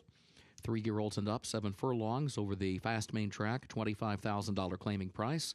Double and pick 3 wagering featured here. Scratch the 6, Full Impact. Again, scratch the 6, Full Impact. 7 minutes to post.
Five minutes out from the fourth race on today's card, and here's a closer look at the number 9, Create, again under jockey Joel Rosario, getting a very strong warm-up here, which is what you like to see, especially with a horse that possesses a lot of natural early speed, and that has been the case with him on the main track before in the past. What stood out to me about him was when he walked out onto the track. There are some horses in this field that are definitely feeling it today, on their toes and maybe a little on edge, but this horse just held his composure, and you can kind of see how much confidence and pride he has on the track right now. All good things, all good signs with the number 9, Create. Again, I like him even more now that I've seen him on track. The number 7, Big Thorn, is another horse that I just wanted to touch on. I know we keep saying this, but it is true. Horses that come from all different jurisdictions throughout the country still have a chance of winning here at Keeneland. We've seen horses win from Indiana, Ohio, Pennsylvania, California, wherever they may come from, they still have a shot. And this horse has maintained really good form at Prairie Meadows, and just looking at him, at least his presence on the main track, he seems very racy, very speedy. I would imagine with a good gate break, this horse might even be able to be on the lead and perhaps give the 1 a run for his money on the front end. We could see a fast and very contentious pace. We'll see how it plays out. We have 3 minutes until the 4th. Good luck.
Horses have reached the starting gate for Keeneland's fourth race, the Rood and Riddle.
They are at the post.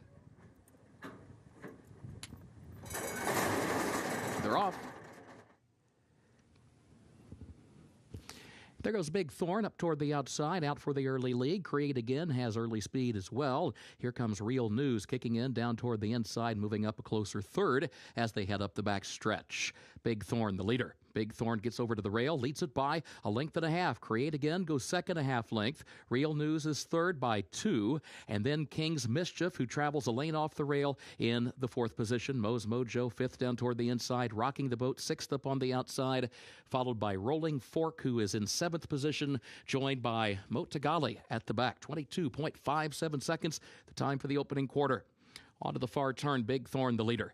Big Thorn leading Create Again by 2 lengths. Another gap of 2 back to Real News against the rail in third by just a half length as they round the turn. King's Mischief tries to move up. 3 wide around the turn, goes from fifth into third, still 5 lengths off the lead. Quarter mile to go, and Big Thorn, the leader. King's Mischief moving up, and Create Again moving up on either side of the leader. And here comes Mo's Mojo finding an opening down toward the rail, but they've all got to get Big Thorn. Big Thorn leads it. Mo's Mojo with an eighth of a mile to go. Second toward the inside, but 2 lengths off the lead. 1 length off the lead. Mo's Mojo keeps scooting up the inside to challenge Big Thorn. Mo's Mojo runs on by. Mo's Mojo wins it for Joe Talamo with Big Thorn home second. And then it was Create Again third, close for fourth, either Rolling Fork or King's Mischief for that fourth spot.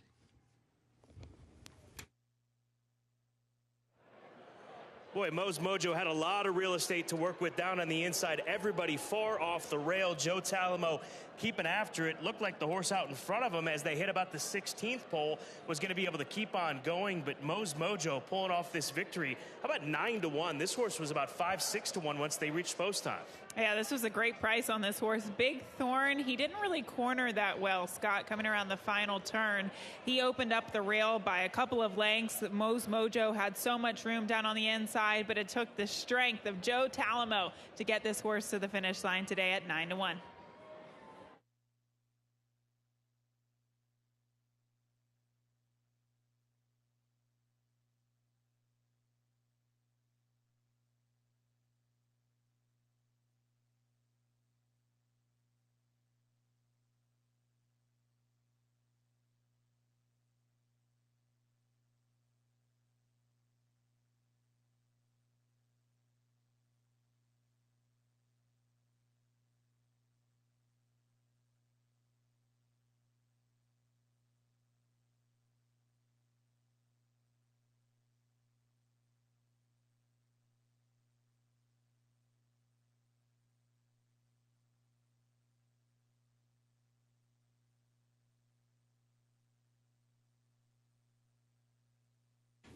Unofficial results of Keeneland's fourth race. Number 4, Mo's Mojo, was first. Number 7, Big Thorn, second. Number 9, Create Again, was third. And the 2, Rolling Fork, was fourth. 4792, unofficial.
In the winner's circle for Keeneland's fourth race, the unofficial winner of the Rood and Riddle, number 4, Moe's Mojo.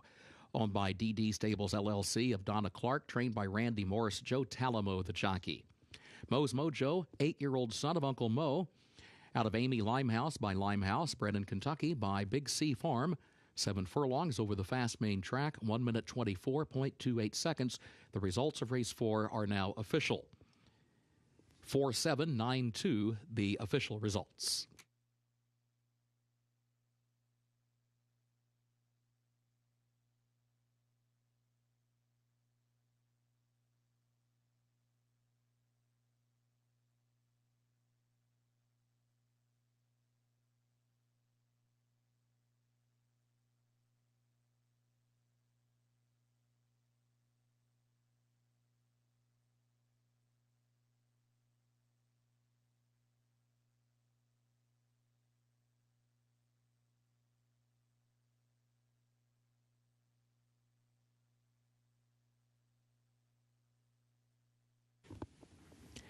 In conjunction with Make-A-Wish, Elliot Hudson is joined by representatives of Rood and Riddle to present the trophy for the fourth race, the Rood and Riddle, to the connections of number 4, Moe's Mojo.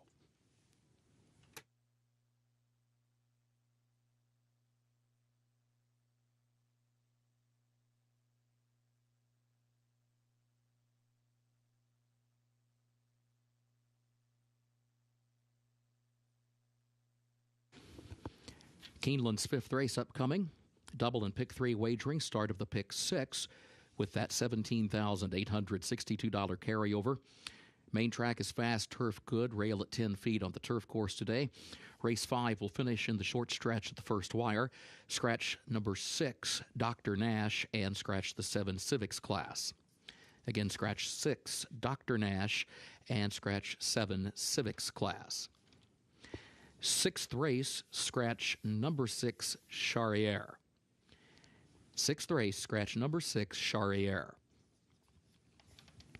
Seventh race has no changes. Eighth race has no changes. Featured ninth race, take out the also eligibles, 13 through 16. They did not draw into the race. That's in the featured ninth. Take out the also eligibles, 13 through 16. They did not draw into the race. 10th and final event, scratch the 2, Beverly Park. Also scratch the 5, 1 for Richie. Scratch the 6, East of India. And scratch the 7, Crime Spree. That's the 10th and final race. Scratch 2, Beverly Park. Also scratch the 5, 1 for Richie. Scratch the 6, East of India. And scratch the 7, Crime Spree.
Race number 5 begins the pick six. Don't forget about that just shy of $18,000 pick six carryover from yesterday's card. We'll begin with race number 5. Starter $50,000 allowance race at a mile and a 16th. The number 4 horse, Nepotism for Marianne Scher, is where I go to begin the conversation here, paddock side.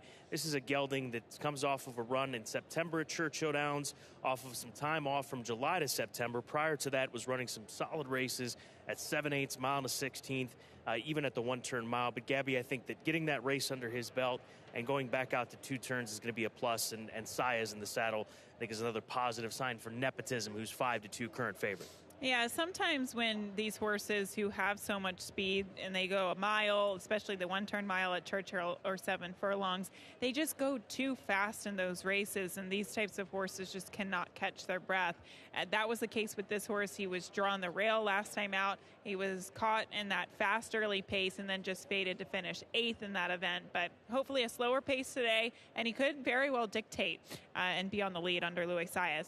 Icarus might have something to say with it as well. That's the 5 back and forth between he and the full horse for that favorites roll. 3-1 rather on Icarus, the son of Arrogate, for Tom Vanberg. One of your top plays of the day, if memory serves correctly. Yes, this is my best angle of the day. Look, Scott, he's by Arrogate. He's out of a Tappet mare. He's bred to like the dirt, and last time out was the first time that he had ever tried the dirt out of 7 career starts. He actually changed hands a couple of times, too. He was trained by Brad Cox, Tom Amos, and then finally, first off the claim today for trainer Tom Vanberg. He did that race in hand. I will say that it was a soft pace, and he took advantage of that. But this horse has won closing from off of it on a different surface before in the past. So I do think that he's versatile. I just think he wants the dirt. He wanted the dirt all along, and he finds himself back off the claim and back on the dirt. The number 3 horse, Cousin Larry, part of the conversation this morning on Today at Keeneland. Home field advantage horse, 2-time winner here at Keeneland.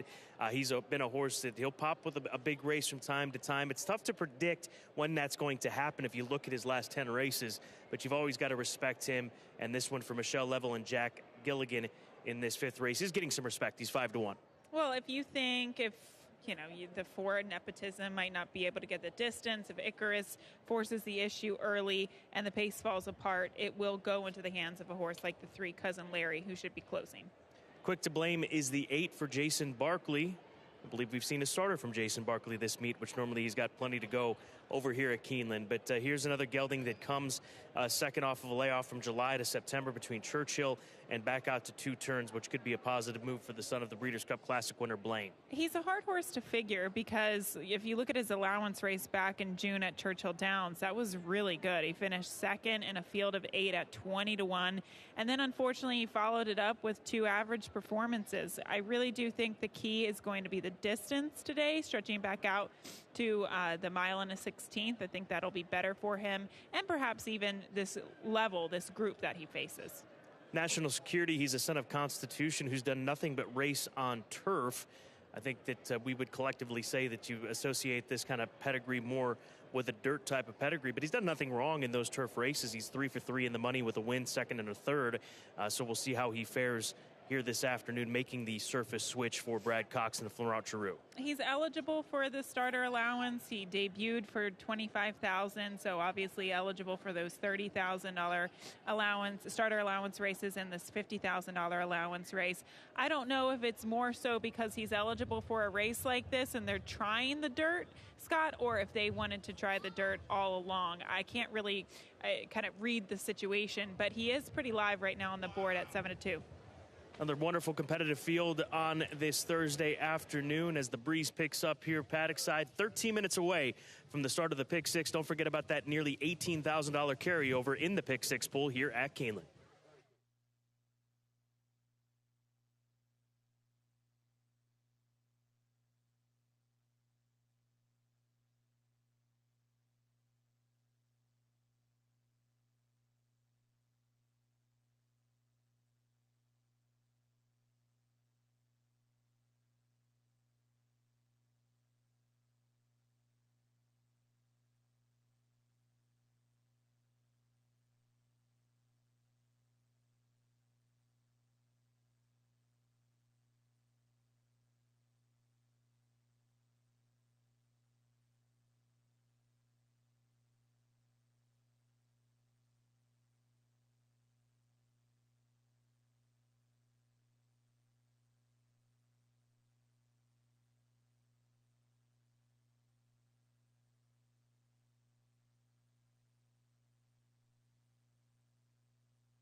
Horses are entering the track for Keeneland's 5th race, the Airdrie Stud. Starter allowance 3-year-olds and up at 1 mile and a 16th over the fast main track. Race will finish in the short stretch at the first wire. Double and pick 3 wagering. Start of the pick 6, $17,862 the carryover. Scratch the 6 Dr. Nash and scratch 7 Civics class. Again, scratch 6 Dr. Nash and scratch 7 Civics class. Fast track, turf listed good, 6 minutes to post.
Start with the 5 on the front side. That's Icarus Arrogate Gelding, looking to go back-to-back in his career on the dirt. And he's 7-2 right now, carrying the Lewis Matthews Jr. Silks for trainer Tom Vanberg. I love this price on this horse, Scott. I really do. It's my best angle of the day earlier.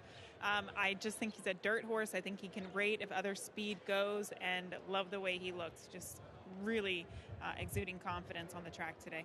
Cousin Larry, he's still at 5-1. Not a lot of shifting in the wagering. I think it looks as though it's been fairly settled, at least at this point in time, but we have seen some late shifts in the wagering. But Cousin Larry, we talked about him previously on today. Keeneland and paddock side, 2-time winner here at Keeneland in 3 attempts. I was on the fence with him, just looking at his past performances, handicapping the race, didn't really know what to do with him, wasn't thrilled about some of the recent races he comes out of.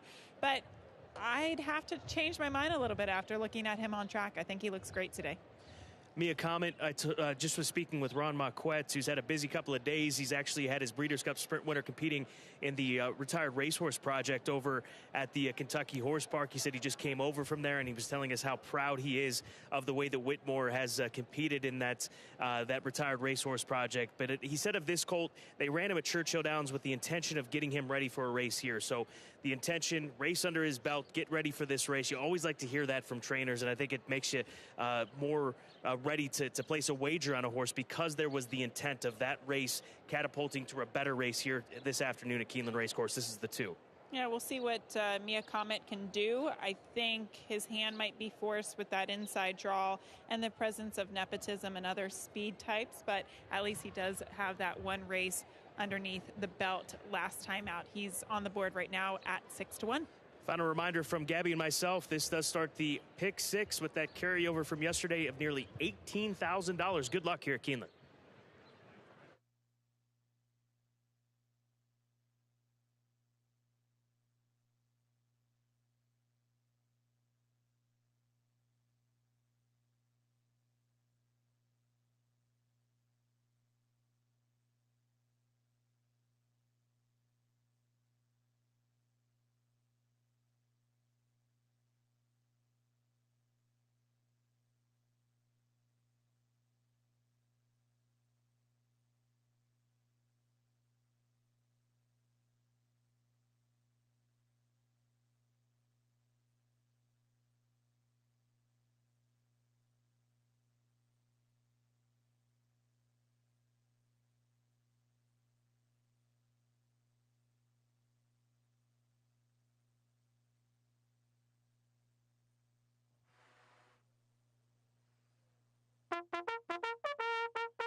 Your attention, please, at Keeneland in the fifth race, a late scratch. Scratch number 8, Quick to Blame. Late scratch in Keeneland's fifth race, scratch number 8, Quick to Blame. Being scratched by the stewards on the advice of the state veterinarian.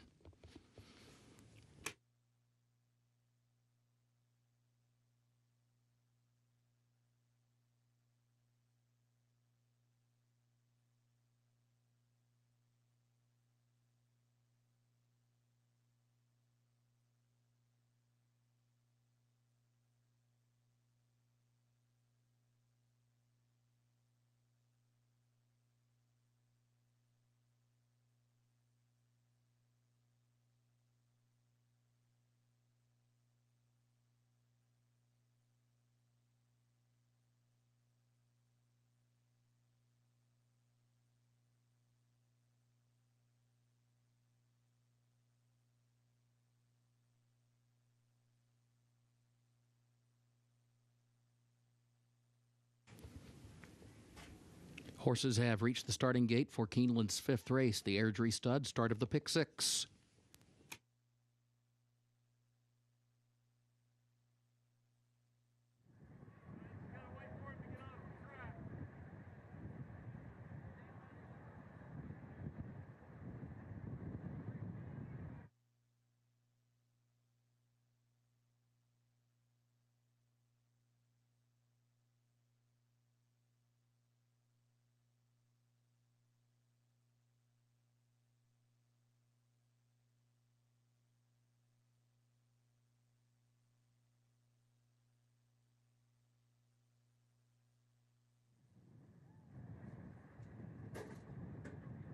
Moving into line for race 5.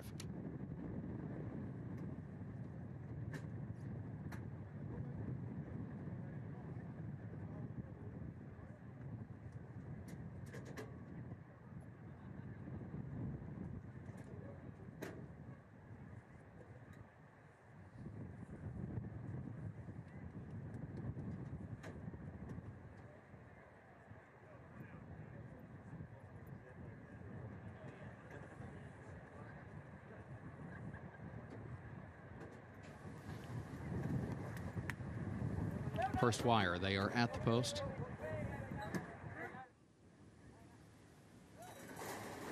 And they're off.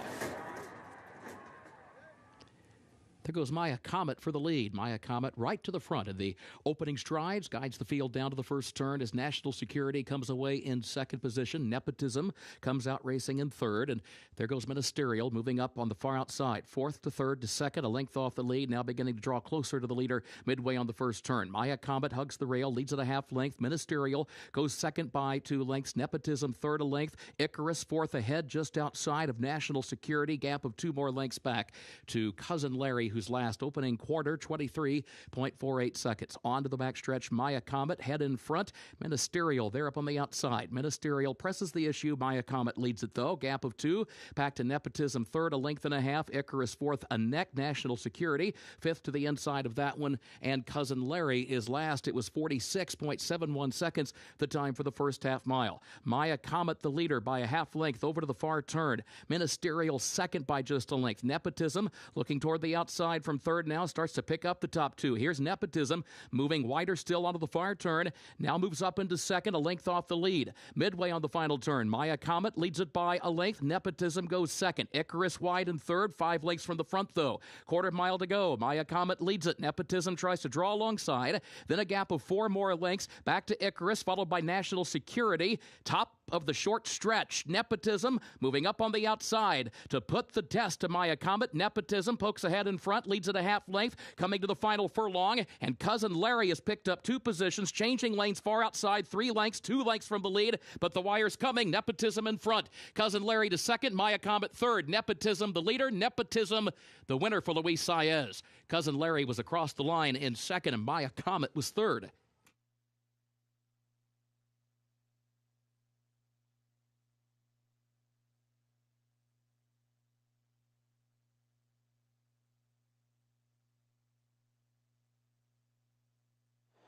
Luis Saez coming from off the pace to pick up another win here today at Keeneland Racecourse, this time with Nepotism, the son of Union Rags, able to track off the pace setter, which is Maya Comet. That horse starts to come back to him. Cousin Larry runs to his form here at Keeneland, and in the end, it's the 4 at odds of 3-1 to pick up the victory, race number 5.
Unofficial results of Keeneland's 5th race. Number 4, Nepotism, finished first.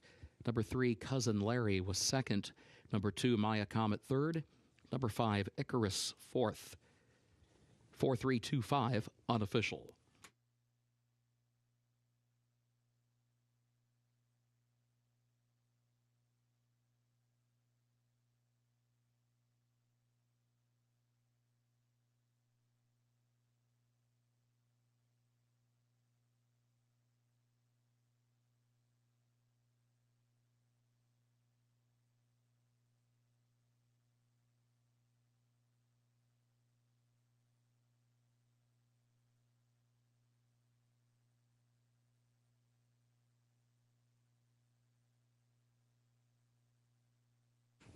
In the winner's circle for Keeneland's 5th race, the Airdrie stud, the unofficial winner, number 4, Nepotism, owned by Daniel J. Lynch, trained by Marianne Scherer.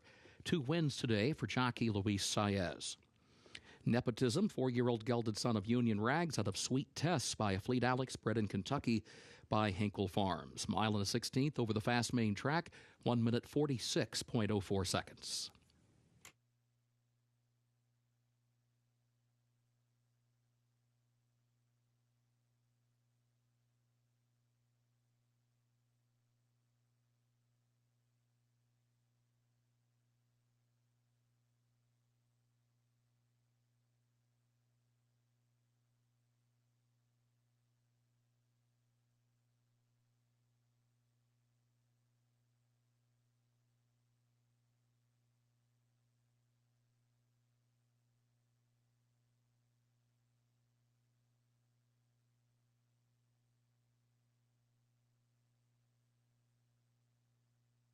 Results are official. In conjunction with Make-A-Wish, Rusty Bowling is joined by representatives of Airdrie Stud to present the trophy. For the 5th race, the Airdrie Stud to the connections of number 4, Nepotism.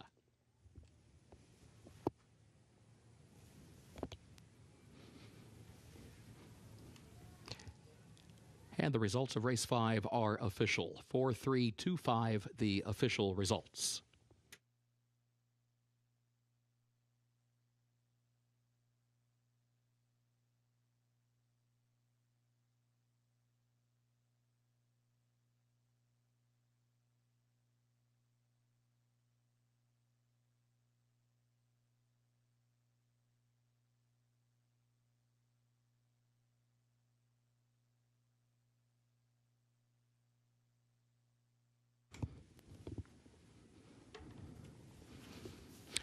Early pick 5 pays on 5 of 5 with a consolation 4 of 5. That brings us to race 6, start of the late pick 5. Doubled and pick 3 wagering also featured here.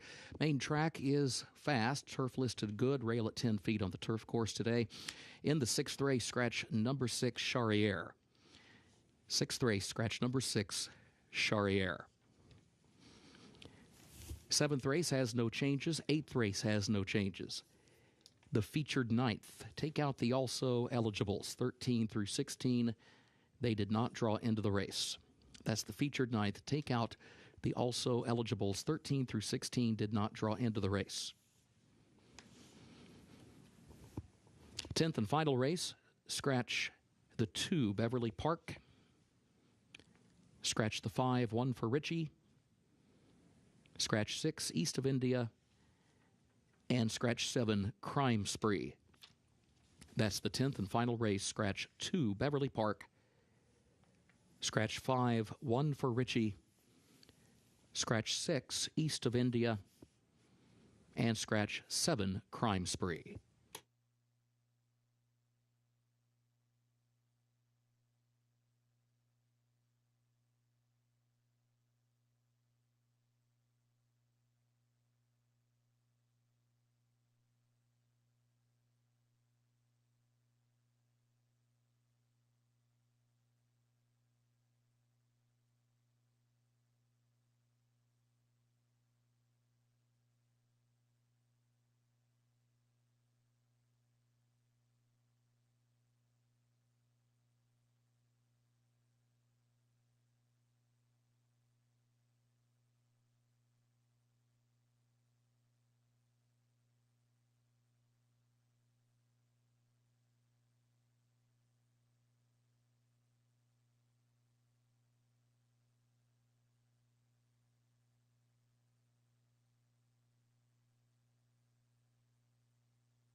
really good.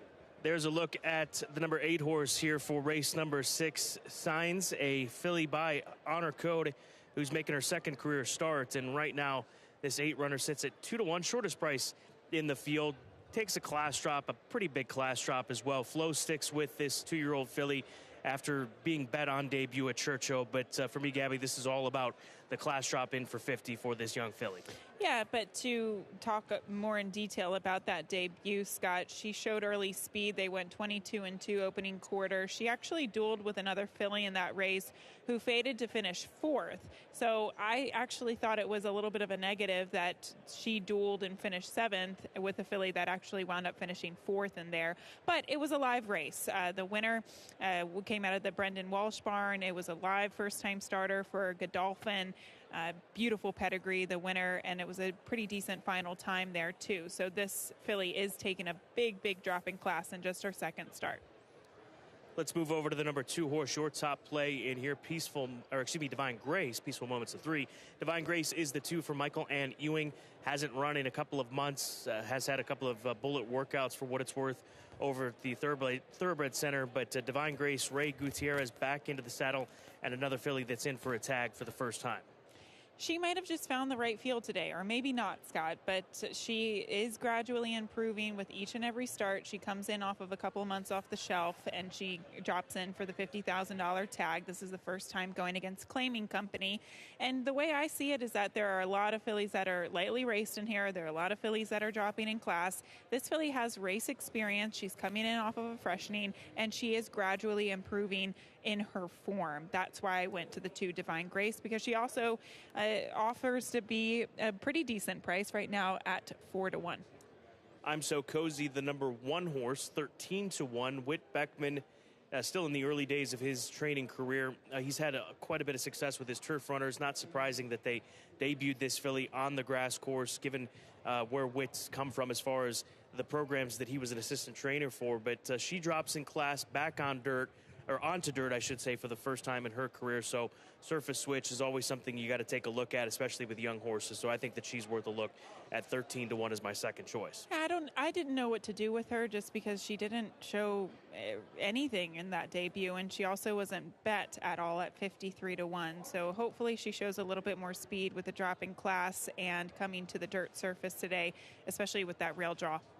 Hopefully the 3 can be a bit quicker away from the gate. She just simply missed the kick in a 12-horse field, stepped slow, bumped, everything went wrong in that beginning of the race. She was 9-1 that day, so second time out, they'll drop her in for 50.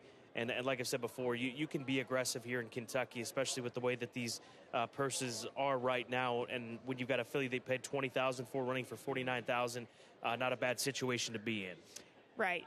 The problem is so many fillies in here are dropping in class. We have said about that. We have used that angle virtually with every horse in here, but included in the mix is the 3 Peaceful Moment. She does have a legitimate excuse, though. She just didn't really get out of the gate, and that was probably just because she was a little immature and green. I will say, though, she seems like a filly that holds a lot of conditions, so hopefully she's just a tick more fit today in her second start, and she's got a great-looking coat. She looks happy. She's dappled for trainer Kenny McPeak.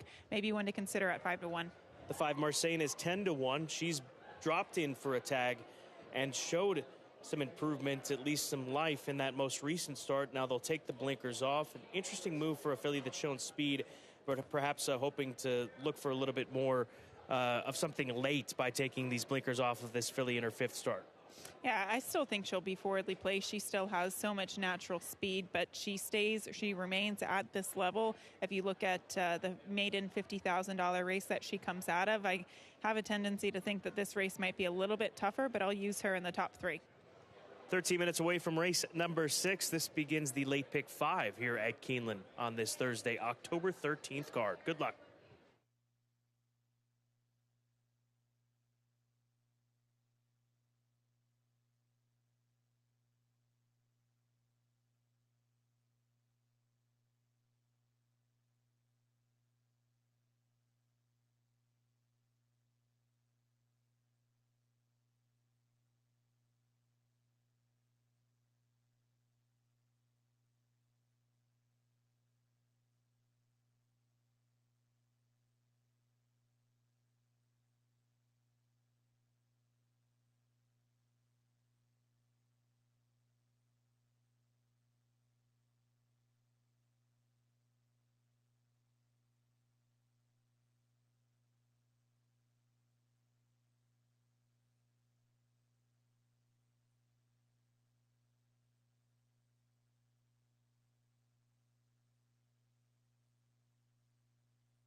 Horses are entering the track for Keeneland's 6th race, the Spendthrift.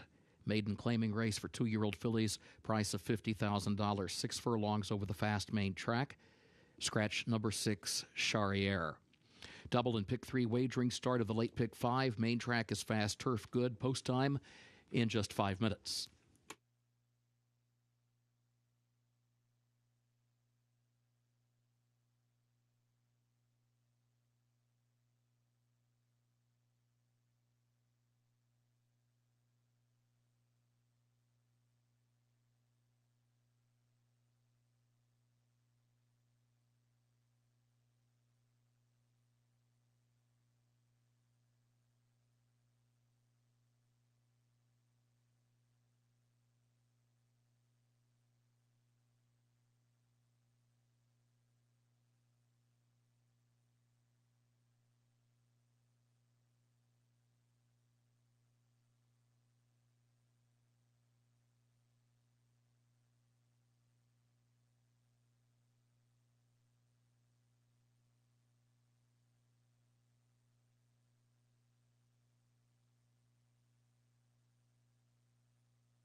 Taking a look at these runners front side and just looking for horses that have a dirt sprint look. To me, I think Divine Grace is certainly one of them for Michael Ann Ewing, a filly by Munnings that's taken the drop down in class with Ray Gutierrez in the saddle 4-1.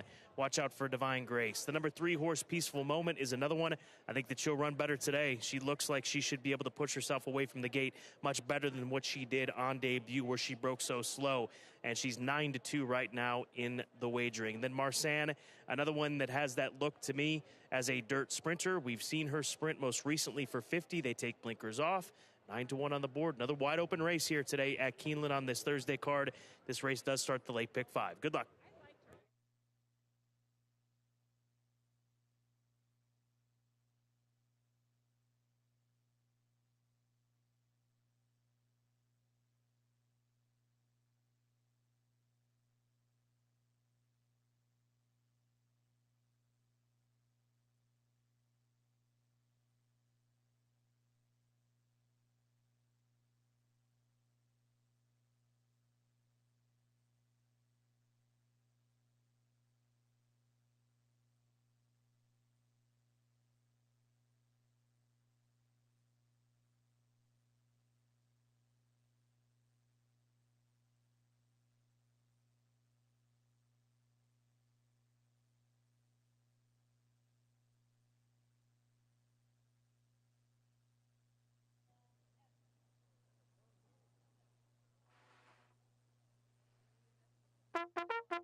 Horses have reached the starting gate for Keeneland's 6th race, the Spendthrift, start of the late pick 5.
They are at the post.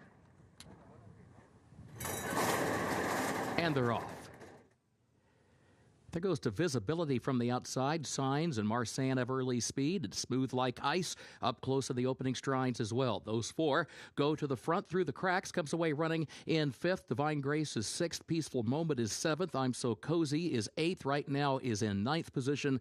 Perfect Rose 10th and last, heading on to the far turn. Marsan, the leader. Signs is alongside. The visibility going to be caught wide. 3rd up on the far outside. Smooth like ice backs away into the 4th position. 22.54 seconds for the opening quarter. Break of 3 more lengths through the cracks is 3rd. Another gap of 3 back to Divine Grace, just inside of Peaceful Moment. Back up front, Signs ahead in front. Marsan to the inside. To Visibility 3rd, a length and a half off the lead. Tries to move to the far outside and engage the leaders now with a quarter mile to go. Signs to Visibility on her outside. They go at it. Marsan is now in 3rd position as they swing into the stretch. Smooth like ice is back there in 4th. To Visibility comes after Signs, but Signs has the lead, and Signs has the lead out to a length and a half now. Now it's 2 to Visibility 2nd into the final furlong. Signs in front by 3, by 4, back to Divisibility. Signs in front by 5, back to Divisibility in 2nd. Then Marsan in 3rd, Divine Grace 4th. It is Signs in front for Florent Giroux. Divisibility home 2nd, and then it was Marsan in 3rd, close for 4th.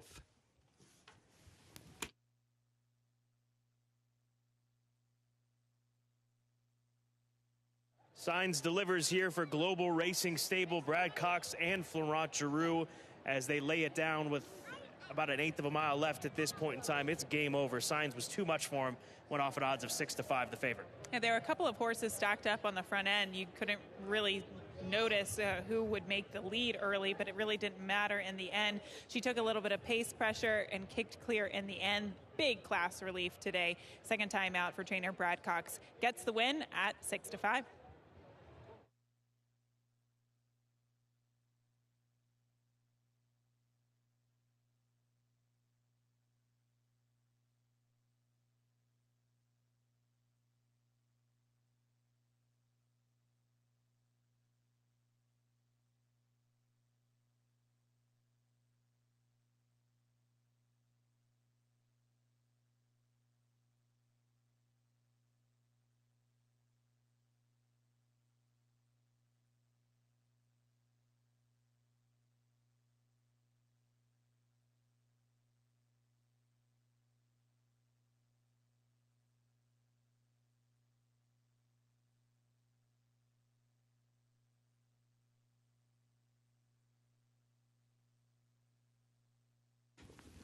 Unofficial results of Keeneland's 6th race. Number 8, Signs, was first. Number 11, Divisibility, was second. Number 5, Marsanne, was third. Number 2, Divine Grace, fourth. 8-11-5-2 unofficial.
In the winner's circle for Keeneland's sixth race, the Spendthrift, the unofficial winner, number 8, Signs.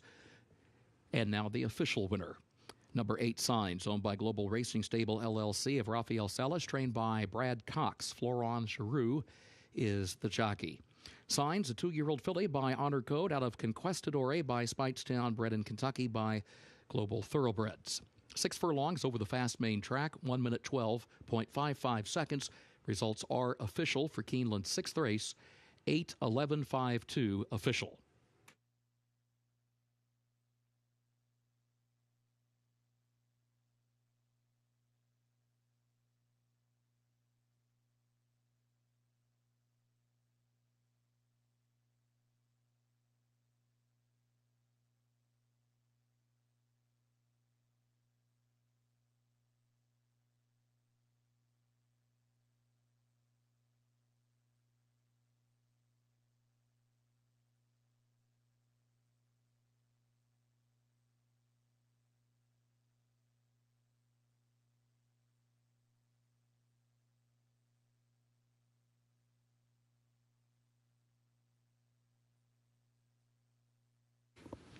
In conjunction with Make-A-Wish, Thomas Devereaux IV is joined by representatives of Spendthrift to present the trophy for the sixth race, the Spendthrift to the connections of number 8, Signs.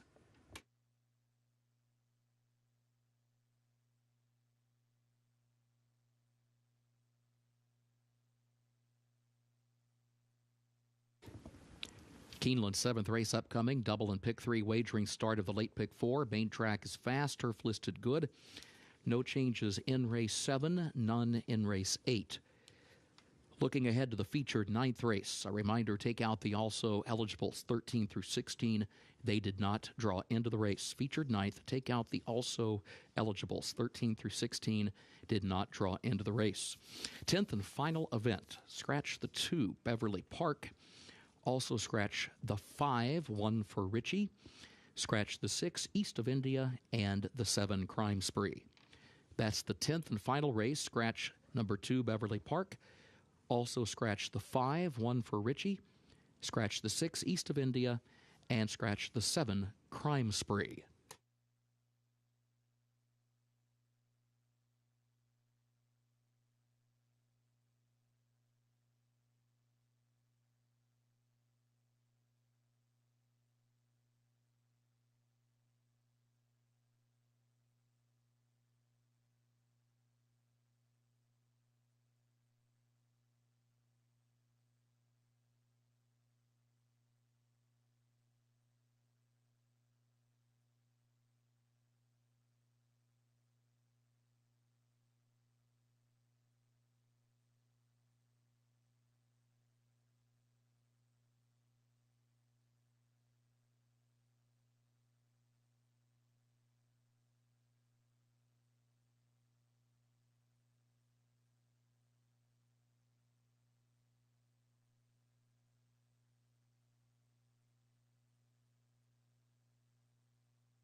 Race number 7, going to give us a look at a horse that was purchased for $1.35 million at the September sale last year here at Keeneland. Extra Anejo, that's the number 8 horse. Son of Into Mischief out of the hard-spun mare Superiority Complex, bred by Mount Brilliant Farm and Ranch, was purchased by Ron Winchell, Winchell Thoroughbreds, making his debut here today. And a cool customer from what we've seen from him down here in the paddock as he comes in with 3 consecutive bullet workouts for his debut out of the Asmussen barn. Yeah, he just has that presence, doesn't he? You can look at him in the paddock and just think to yourself that he definitely knows what's going on. You always want to pay attention to how 2-year-old first-time starters are taking in all the new surroundings, the paddock, the crowd, this environment, and he's taking it in stride. A very relaxed individual here in the paddock, and obviously going through the sales ring at $1.35 million. He's a son of Into Mischief. You have to go back a couple of generations, but he does come from the family of Islington, who won the filly and mare Turf and also the Yorkshire Oaks. The 4-horse Juan Valdez, he's run once in his career. He was purchased for $900,000 for Lane's End and West Point Thoroughbreds. Good pedigree here, as you would expect. Half to the Grade 1 winner Constitution, who's turned into quite a stallion, quite a female family, too, for this colt. But on debut, sprinting 7 furlongs at Saratoga, outside draw, had a little contact and ended up finishing 8th in that field behind Instant Coffee, who would come out of there and finish 4th in the Grade 1 Claiborne Breeders' Futurity last Saturday on Fall Stars Weekend here at Keeneland. So comes out of a live race, and we'll see if he can take a step forward here today and start 2. Yeah, I think the biggest thing was the short comment, and it says bumped between, steadied at the start, but you have to go back and watch the replay. I thought it was way more significant than that. This horse was crushed coming out of the gate from both sides, completely lost his early positioning. We know that Chick McGahee sometimes focuses more on the second start or the third start, especially when they debut at 7 furlongs, but this horse lost all hope immediately coming out of the starting gate. I look for him to be more forwardly placed today. The 9 was a $500,000 yearling last year at the Keeneland September sale. Summon Your Courage. He's had plenty of races to date. This will mark his 6th run as a 2-year-old. He's 7-2 right now. He's been favored in just 1 start. That was last time out, the second time that he wore blinkers and the first time that he went out to a mile. So they're going to split the difference from those last 2 distance races as far as the distance is concerned and go 7 furlongs. But everything that Todd Pletcher has brought down here to Keeneland seems to be showing up. So you've got to respect this horse just based on Pletcher's presence alone. Well, and with the presence of the 8 and considering how he's been touted, you'll get value on the 9. Summon Your Courage if you like him. My opinion, though, with this horse is, he has had the opportunity to break his maiden a couple of times already, Scott. Last time out, his first start, his second start. I've just kind of given up on him today. It's a lot of racing for this kind of operation. There's no question about it with a 2-year-old. All right, Sacred Ground, the 1 for Diodoro, a Sharp Azteca colt. Sharp Azteca, one of the leading freshman sires this year in 2022 with that first crop. Turf debuted, now on dirt. Santana gets the opportunity. He's going to have to come running from that inside draw, but at least he's got a solid pedigree to lean on and comes off of a productive second-place finish on debut. Yeah, and you mentioned the pedigree, Sharp Azteca. 19% his progeny winning sprinting on the dirt, so I think this will be a successful, interesting move from the turf to the main track today. Race number 7, 14 minutes to post, begins the late pick 4 this Thursday at Keeneland.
Horses are entering the track for Keeneland's 7th race, the Coolmore Maiden Special Weight 2-year-olds Beard course about 7 furlongs over the fast main track. Double pick 3 and late pick 4 wagering. No changes in race 7. Post time in 5 minutes.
There's a look at the number 3 horse right now, warming up 10-1 on the tote board.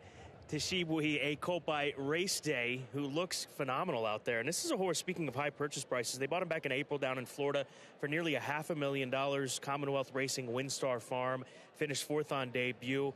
Don't be surprised if he's able to take a step forward here today with that race under his belt. Well, I'm not surprised that he's beautiful because they paid so much for him for a stallion that stands for $5,000. So a lot of the time it's either because they worked really fast at a 2-year-old in training sale or because they have the physicality to match it. And we just see from him, he's a beautiful individual. Malibu Mendelssohn is a first-time starter. Mendelssohn, one of the many many freshman sires with that first 2-year-old crop that have done quite well. He was showing a little nervousness coming out onto the track once he got through the tunnel, but then that instantly went away, and he's a big, good-looking colt. You can see his size there. He's 48-1 right now for his debut. Francisco Arrieta seems like he's having a really tough time pulling him up right now. Watch out for this guy on this warm-up. The 8 horse, Extra Anejo. He's dipped down to 4-5, now up to even money. He's going to hover in that direction. Part of the Clocker report this morning on Today at Keeneland. You spoke to his Hall of Fame trainer, Steve Asmussen. Did you get a sense of the expectations around a horse that they bought for $1.35 million?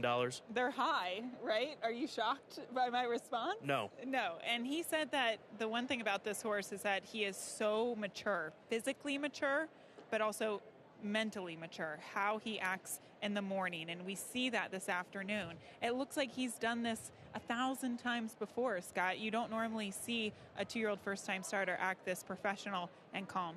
Every step of the way, he has just been so relaxed for this debut. And then Juan Valdez, the number 4 horse, going back to him. This is Tom Leach's long shot pick of the day. Juan Valdez carrying the Phipps stable silks here with this partnership, which includes West Point Thoroughbreds and Lane's End, a colt by Medaglia d'Oro, who we spoke about finishing eighth on debut of the half-brother to Constitution. Yeah, but he had a brutal trip, crushed coming out of the gate from both sides. I think with a better break, we'll see a completely different performance from him. I like Tom Leach's long shot of the day pick. It's my top pick as well at 5-1. Best group of 2-year-old maidens we've seen so far this meet? Just might be. We'll find out as we are closing in on post time. Less than a minute to post, race 7.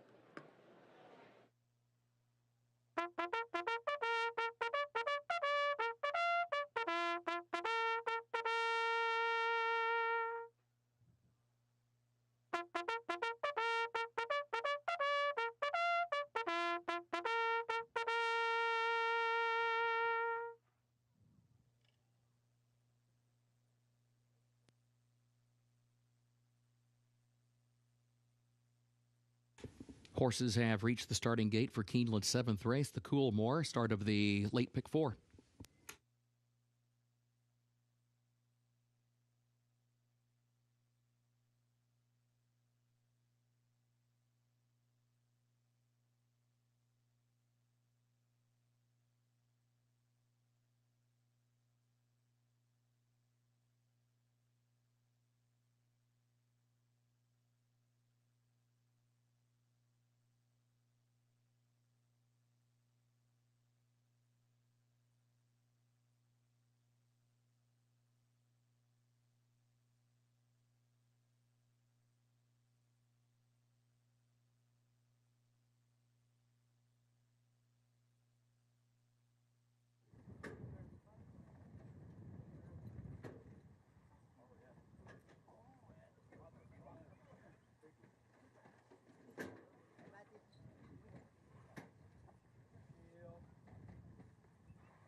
They are at the post.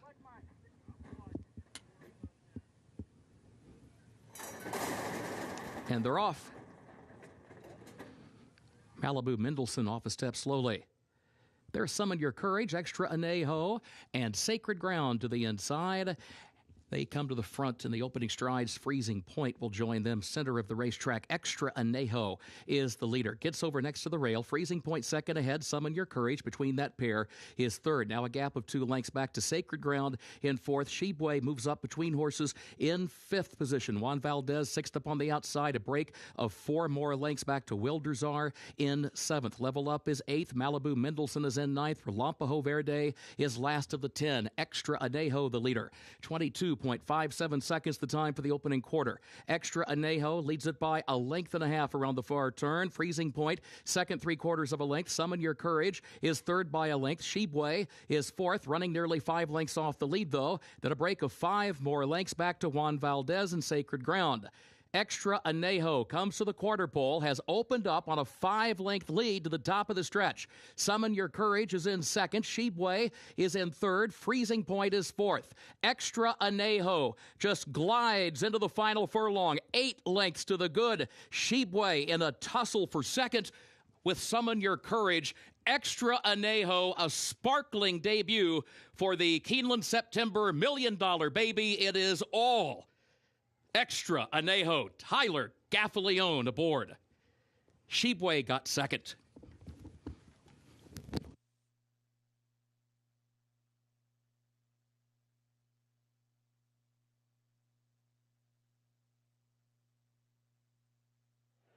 You never know what you're going to see here at Keeneland Racecourse with these young horses, and boy, what an impressive performance from Extra Anejo.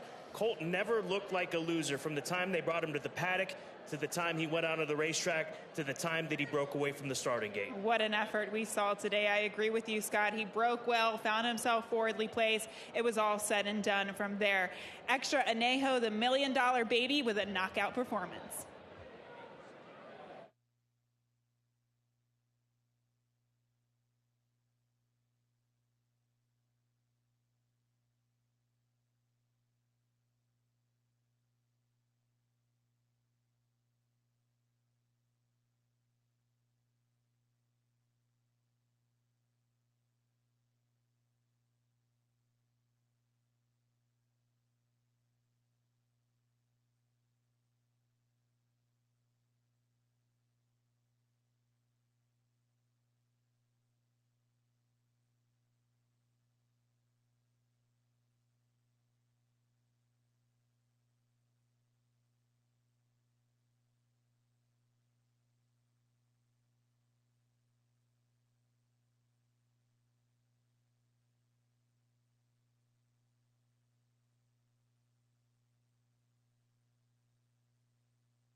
Unofficial results of Keeneland's 7th race. Number 8, Extra Anejo, first.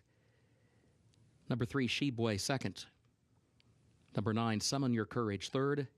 Number 2, Level Up, fourth. 8392, unofficial.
In the winner's circle for Keeneland's 7th race, the Coolmore, and now the official winner of race 7, number 8, Extra Anejo.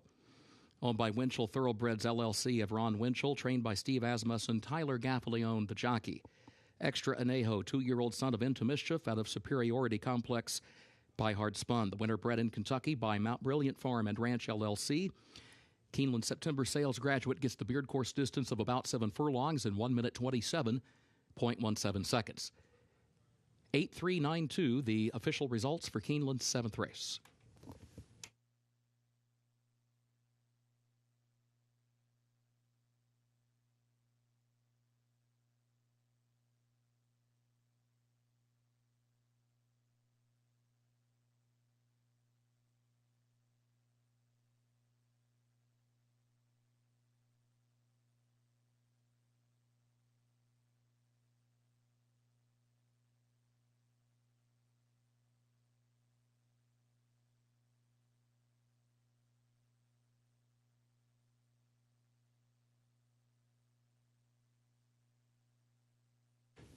In conjunction with Make-A-Wish, Karis Durham is joined by representatives of Coolmore to present the trophy for Race 7, the Coolmore to the connections of number 8, Extra Anejo.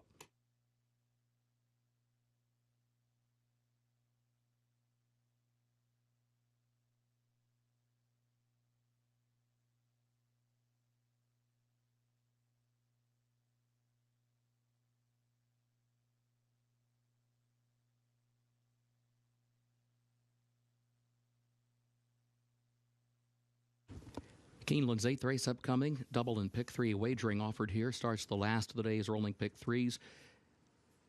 Main track is fast. Turf is good today. No changes in race 8. Looking ahead to the featured 9th race.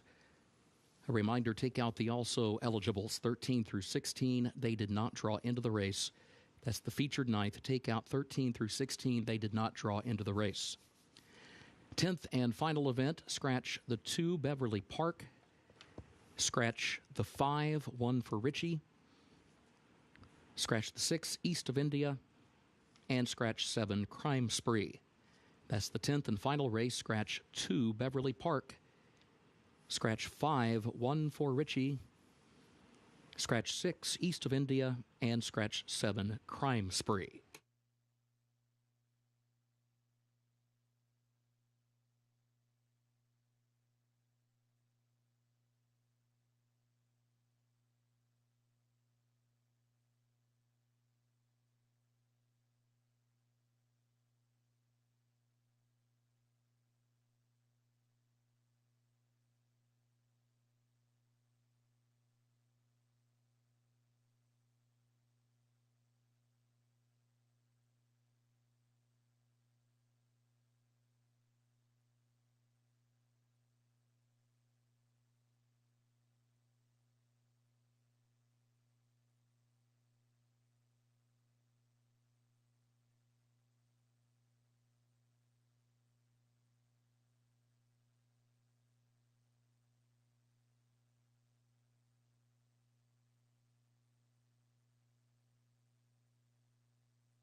taking a look at the number 6 horse, 1-2 right now on Static Fire for Brian Lynch and Silverton Hill. This is a filly by Speitzer, another Keeneland graduate from the November sale back in 2019, who won her first 2 races. She was brilliant on dirt in her only dirt start. She ran in 109.3, a serious time for that distance of 3/4 of a mile, and then ran against Stakes Company in the subsequent 2 starts this year. She's run 3 times this year, 4 start this season, and Brian Lynch and Silverton Hill content in moving her back to the main track. And if she can perform the way that she did in that only other dirt race, they're all running for second, I would say, and that's why she's 3-5, Gabby.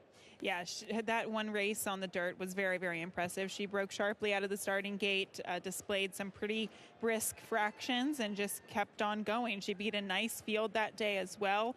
Now, following that, she tried the turf to no avail, and then most recently, Scott, she stretched out a little bit to the 6.5 furlongs in the Music City. That was a very tough race, first and foremost. It was probably stretching her limits in terms of the distance. She visually just looked like she was getting a bit tired. She switched over to the wrong lead, tired, to finish 4th that day. So I do think that this is the right move. And this is the horse to beat on paper, Scott. We know that she can run fast races on the dirt. The number 2, Roses for Deborah. She's getting second choice money, and I don't think that that's going to change based on looking at the rest of this tote board. Filly by Liam's Map, a Pennsylvania bred coming into Kentucky, another Keeneland graduate. They paid a mere $25,000 for her, but she's worth a lot more money than the $25,000 initial investment, based on the fact of what she's been able to do. 3 wins in her last 3, including a stakes win against Pennsylvania bred company up at Presque Isle. You just never know what to make of horses like this, but I will say that she's really impressed me with how she's won some of those races, especially her most recent race. Scott, when I went back and watched the replay, her ears were pinned back, the rider never moved a muscle, and she just absolutely blew the doors off the field. She could have won by more lengths than just the 2 3/4 that's on the past performances. She's making a lovely appearance here in the paddock, but sometimes we don't see horses make that transition from the synthetic to the dirt. She does have a little bit of turf pedigree on the bottom side of her pedigree. She's a half to a stakes winner on the turf, so who knows what her best surface is, but I'll take a shot with her. Well, they've been training her up at Belterra on the dirt, so at least she's got that underneath her in her training. Saez gets the opportunity here today. Let's move over to the filly who will draw the rail, Diva Treva. She's actually in for the $125,000 claiming price. She's a 4-time winner from 7 starts. She ships in from Altoona, Iowa, over at Prairie Meadows. She's been working fast over at Prairie Meadows, most recently in 47.3, but hopefully she's got gate speed for Kevin Roman in the saddle. 20-1 right now, looking to outrun her odds with some speed from the inside. I've actually been impressed by how she looks in the paddock. She looks really racy. She's on her toes. She looks like she's held really nice condition after, the 5 races so far this season, 4 of which she's won. Maybe she is a long shot, but a long shot contender that you could use at 19-1. 9-1 on the number 4, Chasing Fireflies for WSS Racing, John Ortiz. Here's another Keeneland September sales graduate, 2020 grad, $50,000 purchase. She won her first 2 races. She stakes placed up at Presque Isle and recently 3rd in a second-level allowance race at Churchill Downs. Her first 2 races were good, sprinting on the main track. Then most recently, she faced 2 other than Allowance Company. She comes out of the same race where she faced the 3, Promises to Dance. Overall, it was a very fast race, and this filly did steady a bit.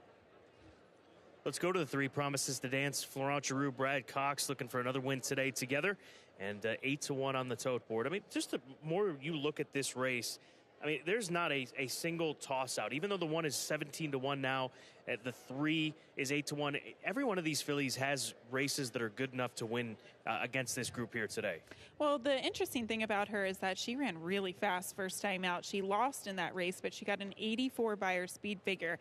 It's kind of been downhill since that race, though. She's trying to get back to the form that she did show in her first race. I will say the one excuse, so to speak, in her last race, she was very close to that fast pace that seemingly collapsed. I mentioned 21-2, 44-4 for the half. I don't think they might go fast today. It really does depend on what the 1 decides to do, what the 2 decides to do, and of course what the favorite Static Fire decides to do. This could be a fast pace. Closing in on post time, closing in on the Riders Up call for race number 8, final pick 3 opportunity of the afternoon here at Keeneland Racecourse.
Horses are entering the track for Keeneland's 8th race, the Klein Family Racing. Allowance optional claiming race for a price of $125,000. Fillies 3 years of age, 6 furlongs over the fast main track. Double and pick 3 wagering starts the last of the day's rolling pick 3s. Main track fast, turf good, post in 7 minutes for race 8.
In the step of Diva Treva, that's the number 1 horse, the filly coming in from Prairie Meadows, has never actually raced outside of Prairie Meadows over in Altoona, Iowa. She's come down in price a bit, 16 to 1 right now.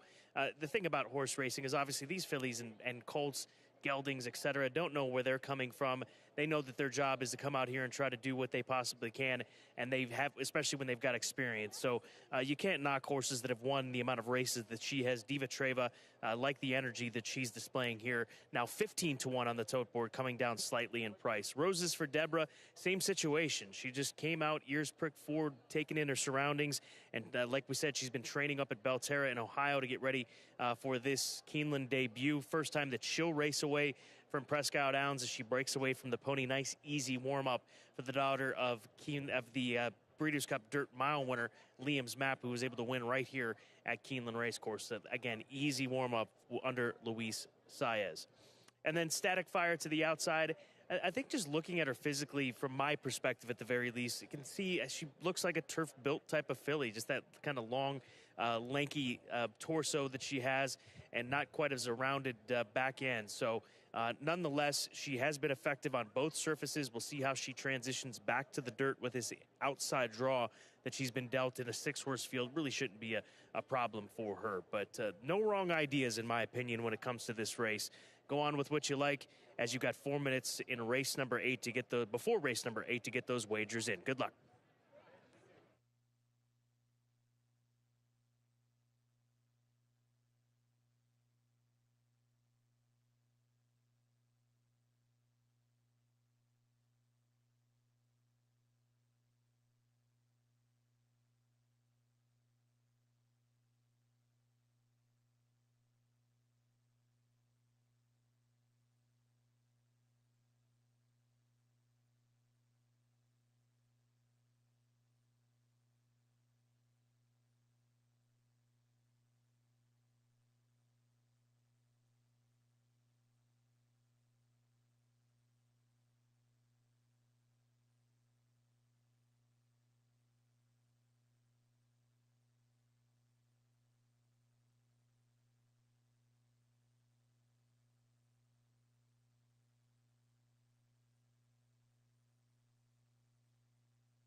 Horses have reached the starting gate for Keeneland's 8th race, the Klein Family Racing. Race 8.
They are at the post. And they're off.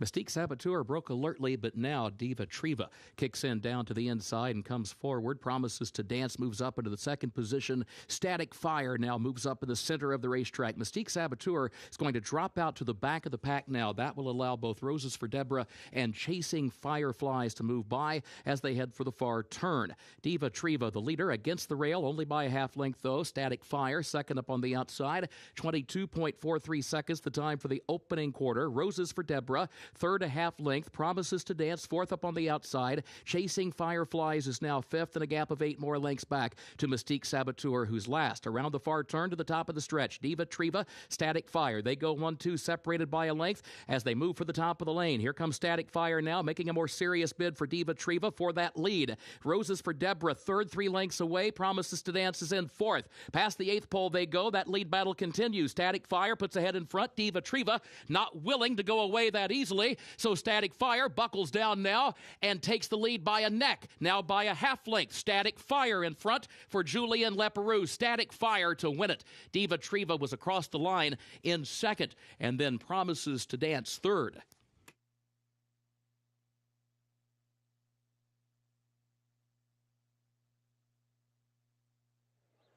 .613, the top 3 for race number 8 here at Keeneland Racecourse. Static Fire back on dirt, back into the winner's circle, but she had to work for it. She had a stubborn foe down to her inside, Diva Triva, who again had no idea she was 29-1. She was just out there trying to go as far as she possibly could. Good second by the runner-up. Yeah, Diva Triva really hung in there gamely in the end, but the 6 Static Fire, perfect ride, perfect trip under Julian Leperoux to give this filly 2 wins now on the dirt, 3 wins total. She gets another win for trainer Brian Lynch and Silverton Hill.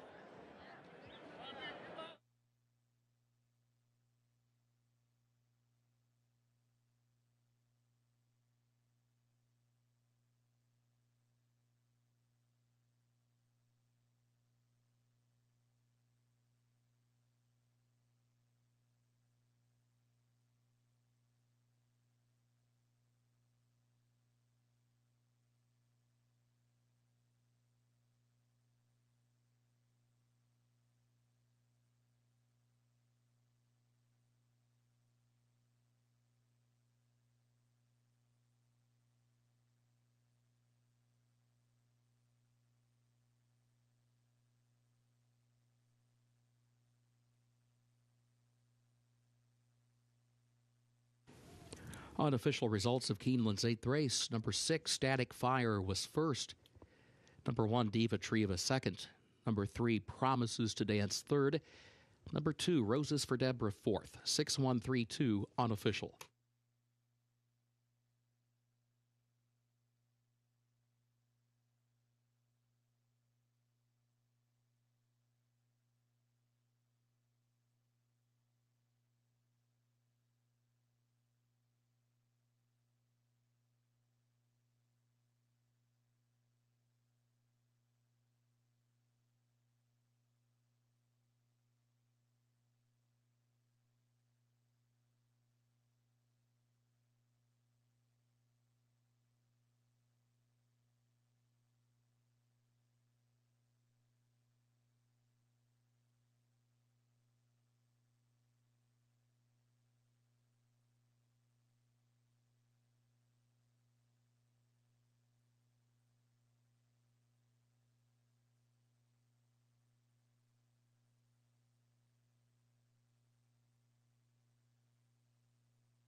Results of Keeneland's 8th race official.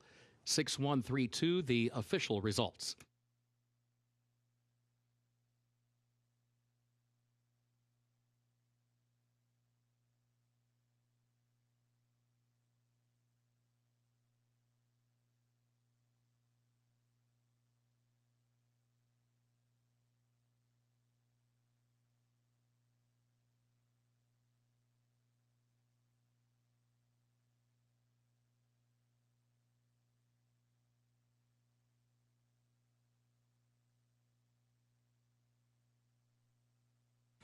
Official winner of Keeneland's 8th race, the Klein Family Racing Purse, number 6, Static Fire, owned by Silverton Hill LLC of Bonnie and Tommy Hamilton, trained by Brian Lynch. 2 wins today for jockey Julian Leperoux. Static Fire, 3-year-old filly by Speightster, out of Enchanting Essence by Midshipman, bred in Kentucky by John Penn. Keeneland November sales graduate gets the 6 furlongs, 1 minute 11.12 seconds.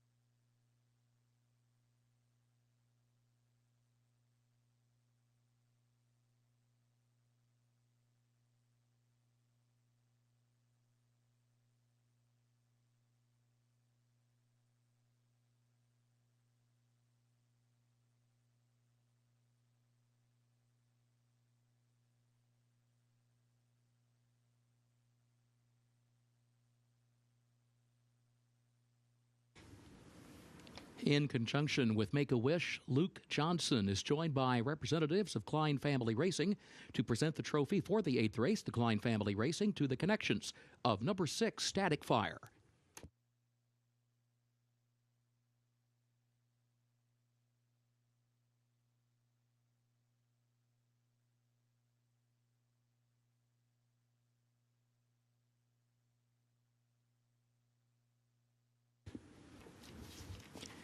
Keeneland's featured 9th race upcoming. Starts the last of the day's rolling doubles. Turf listed good, rail at 10 feet today. Take out the also eligibles. 13 through 16 did not draw into the race. Looking ahead to the 10th and final event, scratch the 2, Beverly Park. Also scratch the 5, 1 for Richie. Scratch the 6, East of India. And scratch the 7, Crime Spree. Again, that's the 10th and final race. Scratch the 2, Beverly Park. Scratch the 5, 1 for Richie. Scratch 6, East of India. And scratch 7, Crime Spree.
Race number 9, the featured event here today. First level allowance condition. The turf still listed as good. We've had a significant amount of wind, though, over the course of the afternoon. We'll see if that impacts it at all. Obviously, it's drying it out over the course of these hours that we've been racing. But Gabby and I both like Daisy B on top. Filly by English Channel, the late English Channel, who had such a successful stud career next door at Calumet Farm.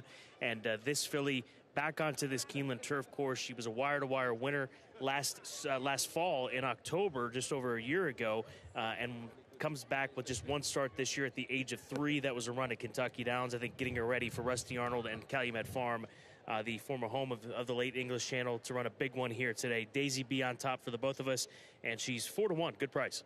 Yeah, when you look at her 2-year-old races, Scott, I thought they were really, really good. When she broke her maiden here at Keeneland over the good listed turf course, it was a nice effort for a 2-year-old, and then she came back off of that lengthy layoff at Kentucky Downs. We know how fit you have to be to win over that particular surface, and she probably needed the race. And on top of that, it was a very fast pace that she set. So she showed speed. She faded to finish 4th that day. I think it'll do wonders in terms of her fitness now, second start off the layoff, and she very well could dictate the pace today and take them gate to wire. Let's take a look at the 11-horse Intrigue for Peter Blum Thoroughbreds, a homebred for Mr. Peter Blum, filly by Into Mischief. 1 for 1 on the turf. She was debuted on the main track at Churchill Downs on the dirt, and then came out of that to run at Kentucky Downs and win. Good pedigree from the stakes-winning First Dam Elope, the daughter of Gone West. And Mike Maker on the turf course, you've got to know what these barns are programmed for, and that's one certainly that Mike Maker is and has been for years. I think that's the wonderful thing about a sire like Into Mischief. This filly's actually better bred for the dirt. She's by Into Mischief, the mare. She was a stakes winner on the dirt. She was great at stakes place, but the versatility of a stallion, of a sire like Into Mischief, if the dirt doesn't work out, you know you can try the turf, and that's what they did with this filly. They tried the turf in her second start. I still think she needs to take another step up, but that was an impressive turf debut last time out. Another pedigree that's versatile, Candy Ride, and has been for years, for generations out here in Kentucky. And Candy Ride is the sire of the number 2 horse Candy Light for Fortune Racing. This is a filly that her only win did come on dirt at Laurel, going a 1-turn mile, but her turf races certainly have led to some inspiring efforts. Most recently finished 3rd in the Virginia Oaks, a $200,000 stakes race back on the 6th of September. And this is her first time going against older company. She's been going against straight 3-year-olds to date. But her last race in the Virginia Oaks was good. She just found herself so far off the pace that she couldn't make up that ground. She had trouble 2 starts back at Saratoga. She could not overcome the trouble in that race. I do like the inside draw for her. I guess I'm still on the fence as to what distance is going to be best for her, Scott. Will she like this turn back in distance to a mile from a mile and an eighth? Will it make her late kick a little bit more potent? I don't know. So you really have to ask yourself what is a fair price on a filly like this who comes from the clouds. I'm hoping the 5 Fuente Ovejuna just needed a change of scenery. This will be her second change of scenery as going from Great Britain to the West Coast, Southern California, between Santa Anita and Del Mar, and now here to Kentucky with another trainer in Brendan Walsh after spending the summer with Leonard Powell. Leonard Powell's done a phenomenal job with the fillies, especially that he has gotten through his care on the West Coast. This is a filly that in her U.S. debut ran in the Blue Northern Stakes and was defeated by Bella Bell. That's a name that's going to be one of the favorites for the Grade 1 QE2 on Saturday. So this filly's problem has been just getting away from the starting gate slow, and she's a daughter of Lope de Vega. It's one of those stallions and pedigrees that works in North American racing. And you got Johnny Velasquez in the saddle, 14-1. Let's hope that she can break well. Yeah, trying to kind of hit the reset button in some ways. But Scott, you know, a lot of these fillies are just lightly raced. Some of them, you know, just broke their maidens. They're facing first level allowance company for the first time today. Whereas this filly, she's gone against solid stakes competition, graded stakes competition. I don't want to say it's a class relief because this is a very good field, but in some ways it is. And maybe that'll be just enough to get her back in the swing of things. And finally, let's end the paddock side conversation with Fast as Flight, Keeneland graduate from the September sale of 2019, owned by Susan and Jim Hill. Brian Lynch trainer looking for back-to-back on the card as his favorite Static Fire delivered in race number 8. What do you make of this filly drawn post 1? I don't think she liked the Kentucky Downs surface last time out.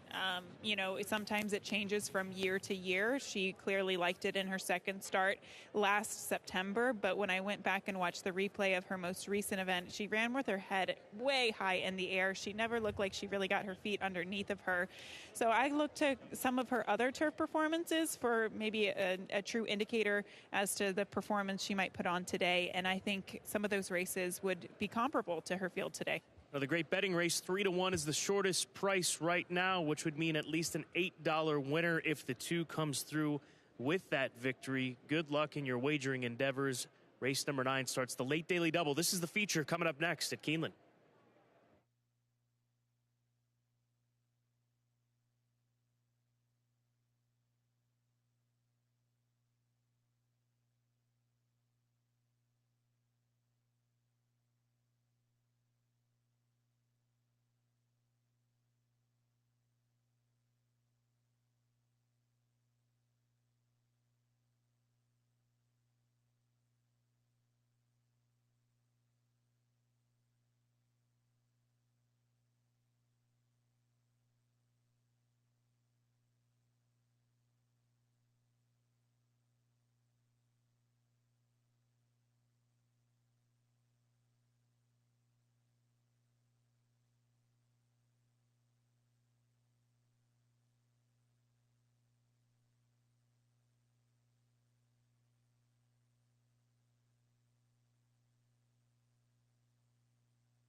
Horses are entering the track for Keeneland's 9th and featured race.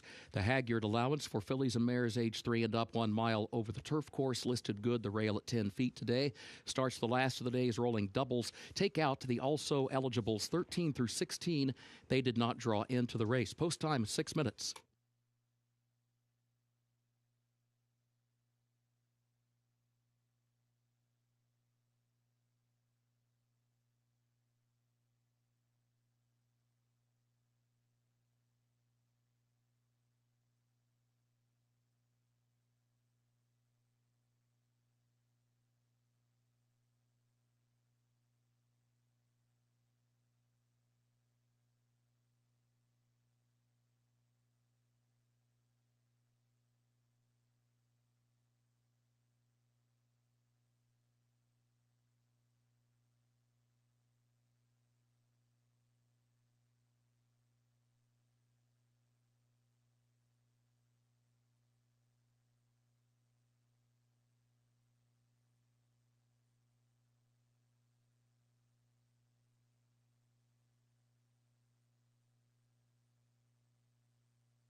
Let's go to the 4-horse to start the conversation. Frontside, Let's Duet for Gentry Farms. Kenny McPeak, filly by Keen Ice. Can we get another Keen Ice winner here today? We'll find out. And if so, she is 17-1 on the board. She's actually clocker pick from this morning, jogging my memory from earlier today at Keeneland. But a good-looking chestnut filly.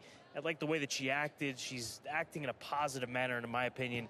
I don't know that she's as classy as some of these other fillies, but she's really not been given the opportunity to run against these types on the turf course yet. I thought she had a sneaky look to her, Scott. When I went back and looked at this race again, she ran really well last time out. She had a lot of trouble in that turf race at Ellis. She kept on getting shut off coming down the stretch after trying to make several moves. So yes, I agree with you. She looks great, and I think she's a live long shot at 16-1. Let's go over to the 2-horse, 2-1 right now. Candy Lights, the Candy Ride filly off of that third in the Virginia Oaks. What are you seeing from her as she's come out? Well, I talked to Graham about this filly because she has tried a couple different things. She's sprinted on the turf. She's tried the dirt. She's tried to go long on the turf.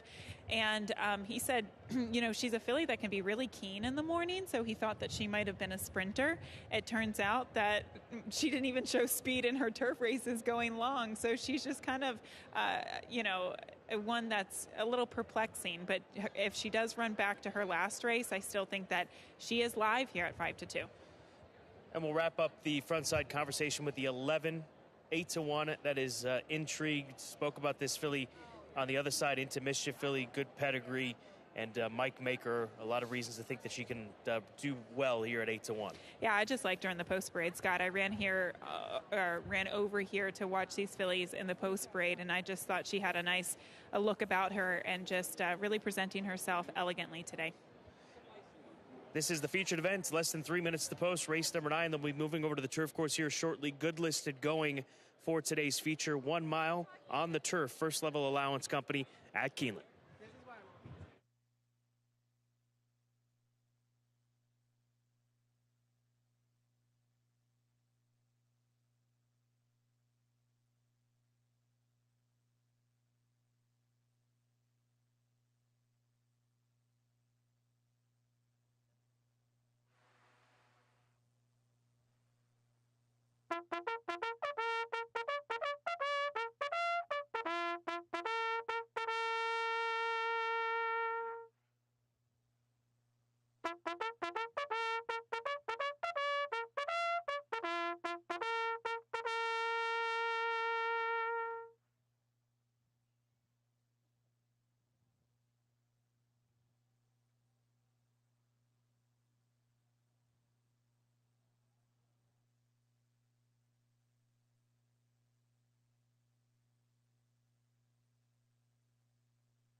Horses have reached the starting gate for Keeneland's featured ninth race, the Hagyard.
They are at the post.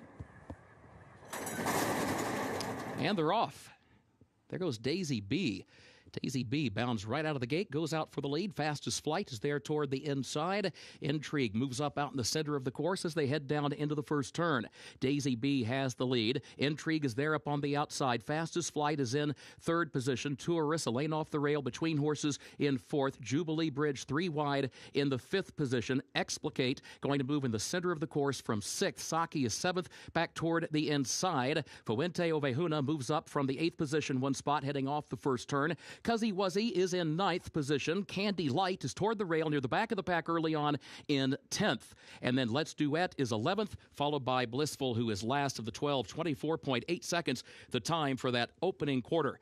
Back up at the front of the field, Daisy B leads it by 3/4 of a length. Tour is second up on the outside. Intrigue goes third, just 2 lengths off the lead. Fastest Flight back toward the inside, 49.39 seconds the time for the first half mile. Fuente Ovejuna is fifth in between horses. Explicate wide again on the far turn. Jubilee Bridge between horses sixth is 5 lengths off the lead. Saki looks toward the inside. Candy Light is still near the back of the pack toward the rail. 1/4 mile to go. 8 lengths from the front. Daisy B has the lead. Tourist goes second. Saki is in third. Fastest Flight switching lanes to the outside. Fuente Ovejuna comes down the outside. Candy Light is diving toward the rail. Here's Candy Light, a breathtaking move up the inside, but Saki has a head in front. Candy Light is there, now taking the lead. Candy Light, Joe L. Rosario, what a run down the stretch to win the feature.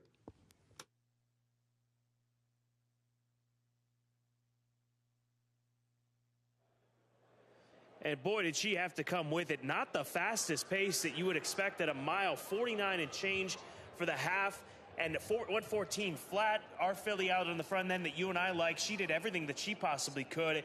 But Kurt Becker picking up this filly on the far side. What a performance from the number 2 horse, Candy Light, here today.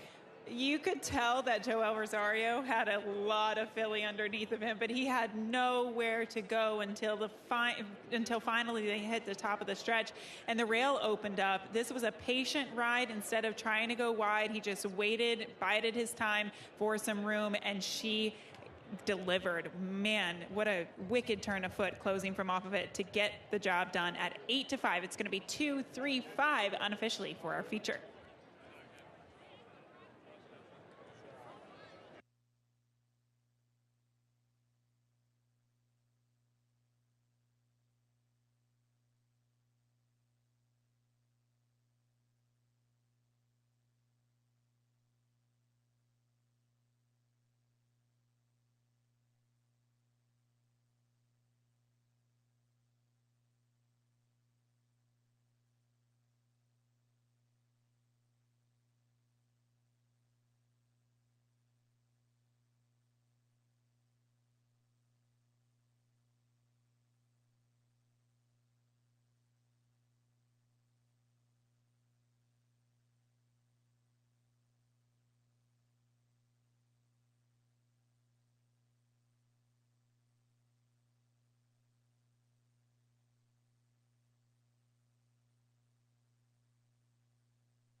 Unofficial results of Keeneland's featured ninth race. Number 2, Candy Light first.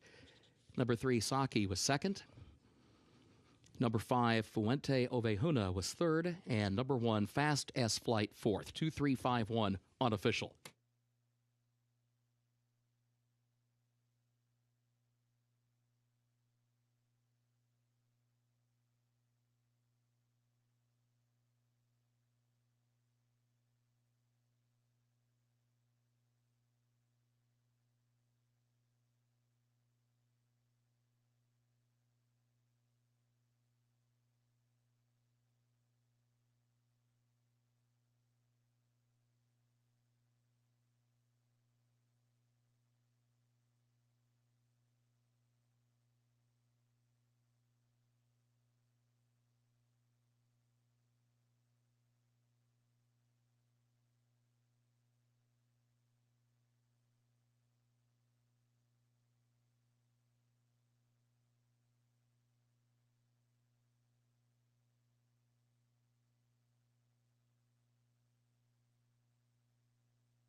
Results of Keeneland's featured ninth race official.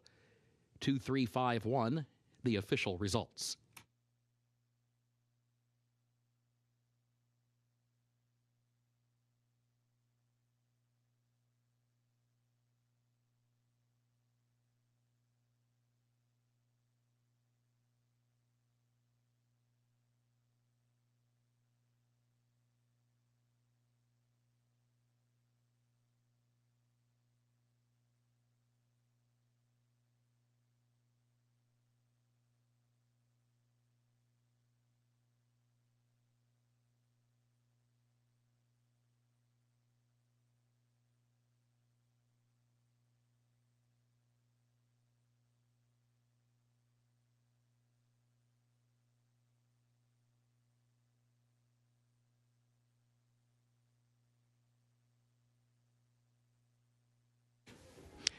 Official winner of Keeneland's featured ninth race, number 2, Candy Light, owned by Fortune Racing LLC of Mohammed Al Maktoum, trained by Graham Motion, Joel Rosario, the winning jockey. Candy Light, a 3-year-old filly by Candy Ride, out of Queen Yolanda by Pioneer of the Nile, bred in Kentucky by Gary and Mary West Stables Incorporated. 1 mile over the turf, listed good, 1 minute 37.31 seconds.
In conjunction with Make-A-Wish, Colin Abbott is joined by representatives of Hagyard to present the trophy for the featured ninth race, the Hagyard, to the connections of number 2, Candy Light.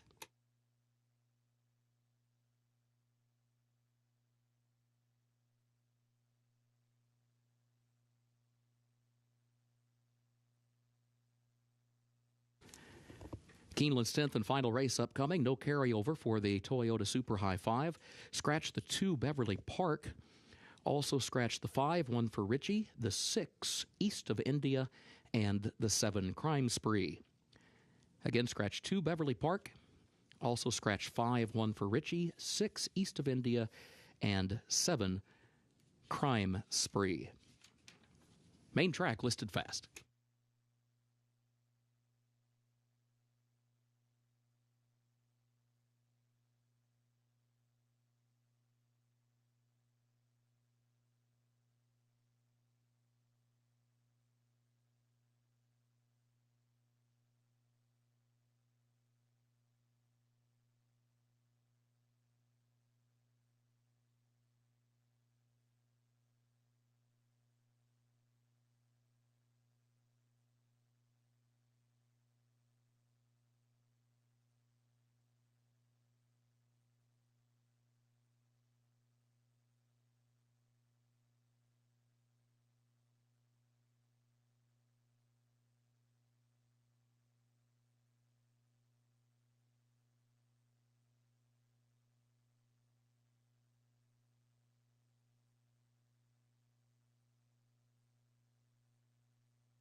This is the 10th and final race here today at Keeneland Racecourse. We'll close it out with a starter $10,000 event for horses who started for the $10,000 tag or less over the last 2 years, 21 to 2022.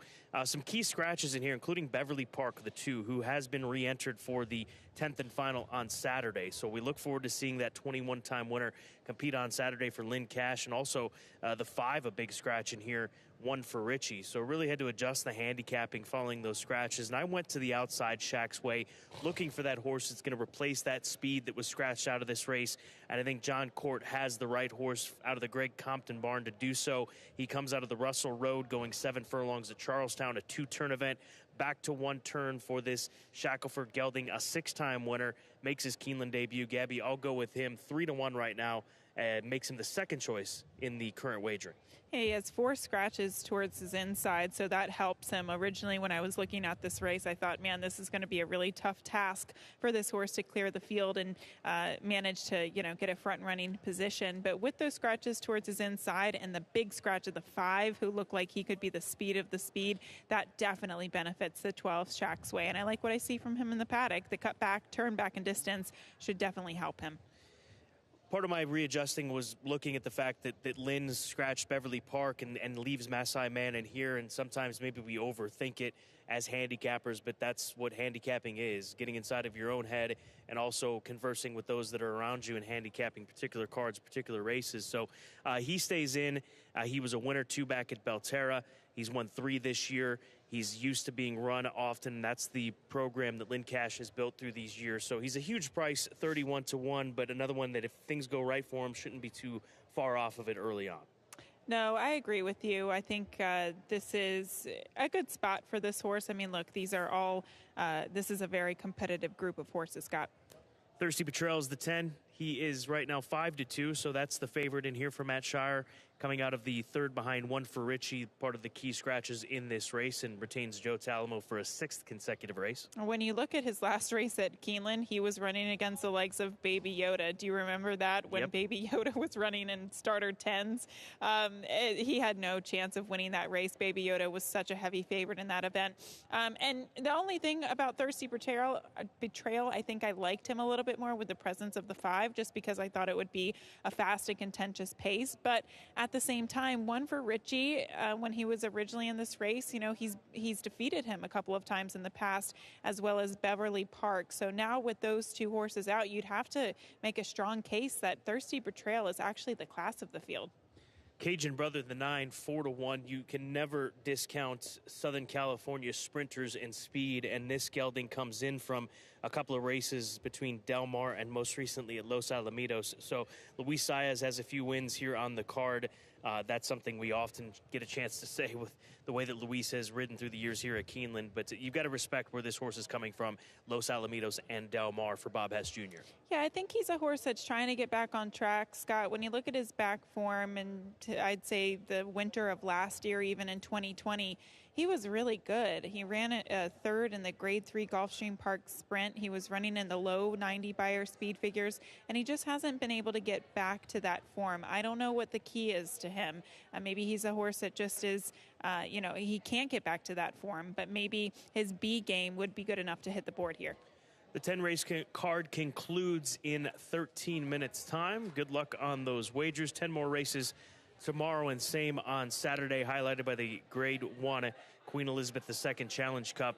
That comes on Saturday, those Grade 1 3-year-old fillies. But we'll wrap up this Thursday card in less than 12 minutes. Best of luck.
Horses are entering the track for Keeneland's 10th and final race. The Flaxman Holdings starter allowance 3-year-olds and up, 6.5 furlongs over the fast main track. No carryover for that Toyota Super High 5. Scratch the 2, Beverly Park.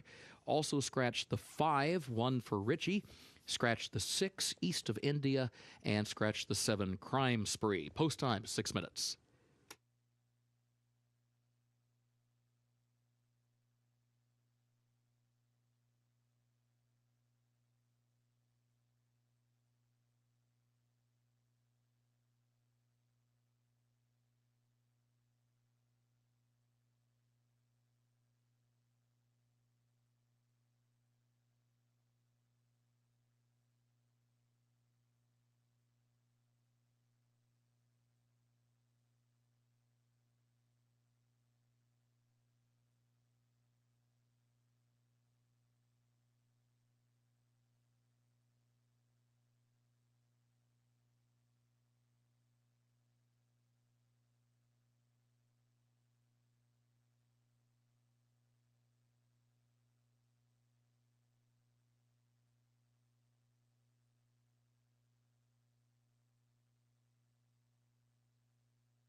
Evenly matched group on paper, in my opinion, and a very evenly matched group just taking a look at him. There's the 9-horse Cajun Brother, the SoCal Invader, last seen at Los Alamitos at the end of September in that brief stint in between Del Mar and the return to Santa Anita. We'll see how he fares as Luis Saez gets accustomed to him in his warm-up. Hector Barrios rode him in his last 2 starts out in Southern California. So Bob Hess Jr., he knows what types of horses it takes to win here, and the fact that they arrive here and invest the money to ship from the West Coast, I think has to be viewed as a positive. There's the 12, both Gabby and I's top selection.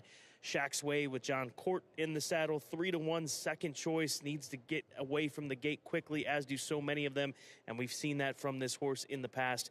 Not a bad price to close things out at odds of 3-1. And here's the number 4 horse, Fleet Ridge, for John Arnett, coming in from Prairie Meadows. We saw a Prairie Meadows runner back in race number 8 run very well from that inside post position. So we've mentioned this. Horses can come here and win from just about anywhere. And Fleet Ridge, here's a gelding that was second in the Grade 3 Cornhusker Handicap in July at Prairie Meadows, won his next race out after that, and then went up to Canada and finished third against Stakes Company on that day. It's just a question of the distance for him. There's no doubt he is classy enough. It's just, does he want to go this short?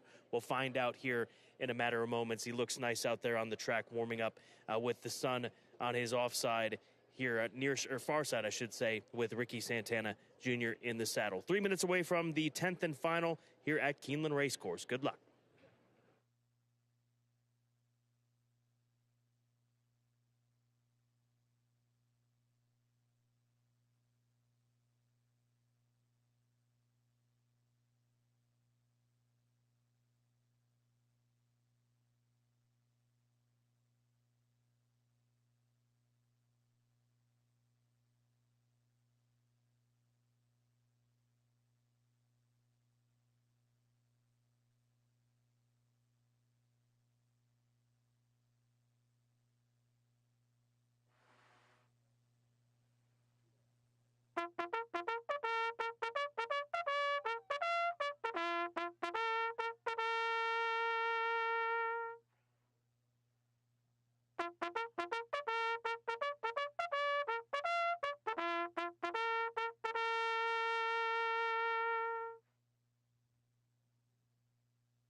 Horses have reached the starting gate for Keeneland's 10th and final race, the Flaxman Holdings.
They are at the post.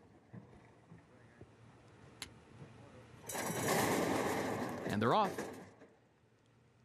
Cajun Brother comes right out for the early lead. Shack's Way comes away running in the second position. Cajun Brother slides down next to the rail, clears the inside traffic, leads it by just a head. Shack's Way goes second by 3 lengths. Masai Man, third up on the outside by a half length. Fleet Ridge is fourth by 2. Petit Verdot against the rail is in the 5th position and is joined by Thirsty Betrayal, who's 6th on the outside, nearly 7 lengths off the lead. Break of 4 more lengths back to Feeling It and Honorary Degree, who is at the back. Opening quarter went in 22 seconds flat. On to the far turn they go. Shack's Way from the outside puts a head in front. Cajun Brother right there to the inside and second by 3 lengths. Petit Verdot is third by a length. Masai Man fourth to the inside. Thirsty Betrayal is fifth on the outside, still 6 lengths from the lead, a quarter mile to go. Cajun Brother has a narrow lead. Shack's Way is now second. Petit Verdot switches to the outside and now comes after the leader. Here's Petit Verdot down the outside, 1/8 of a mile to go, coming after Cajun Brother. Those two going at it for the lead. Shack's Way is in third. Cajun Brother leads it by just a neck. Petit Verdot draws alongside, a 16th to go. Cajun Brother, Petit Verdot. These two going at it. Petit Verdot tries to put a head in front. Down to the wire. Petit Verdot gets it by a head for Florent Giroux.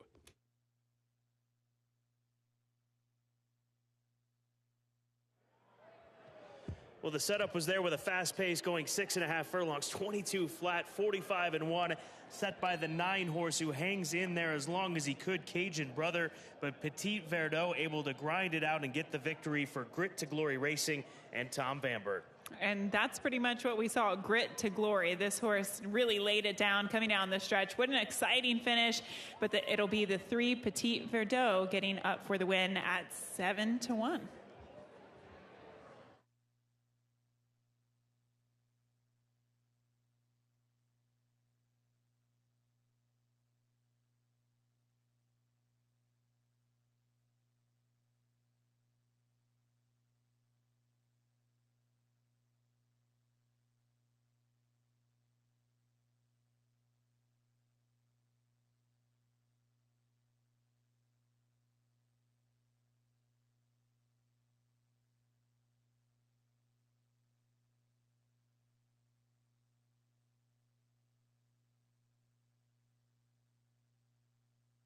Photo for the win. Hold all tickets.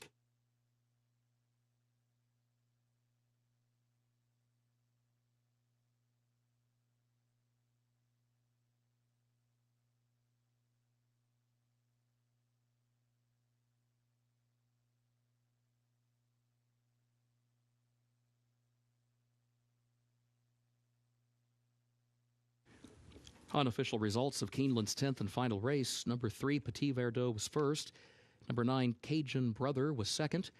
Number 12, Shack's Way, third. Number 11, Honorary Degree, was fourth. Number 4, Fleet Ridge, finished fifth. 3, 9, 12, 11, 4. Unofficial.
In the winner's circle for Keeneland's 10th race, the Flaxman Holdings, the unofficial winner, number 3, Petit Verdot, owned by Grit to Glory Racing, LLC, of trainer Tom Van Berg.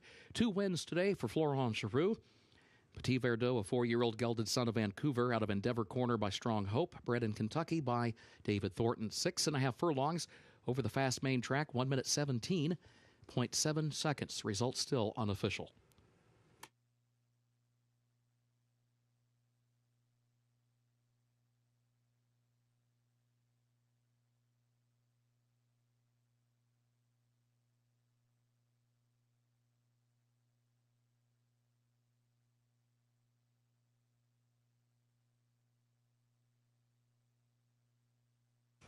Tenth race, results official.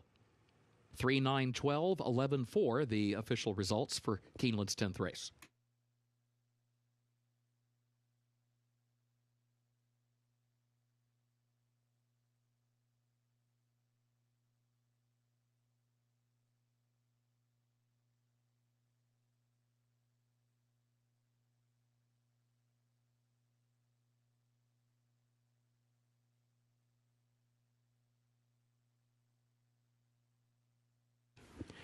In conjunction with Make-A-Wish, Catherine Sturgeon is joined by representatives of Flaxman Holdings to present the trophy for the 10th race. The Flaxman Holdings to the connections of number 3, Petit Verdot.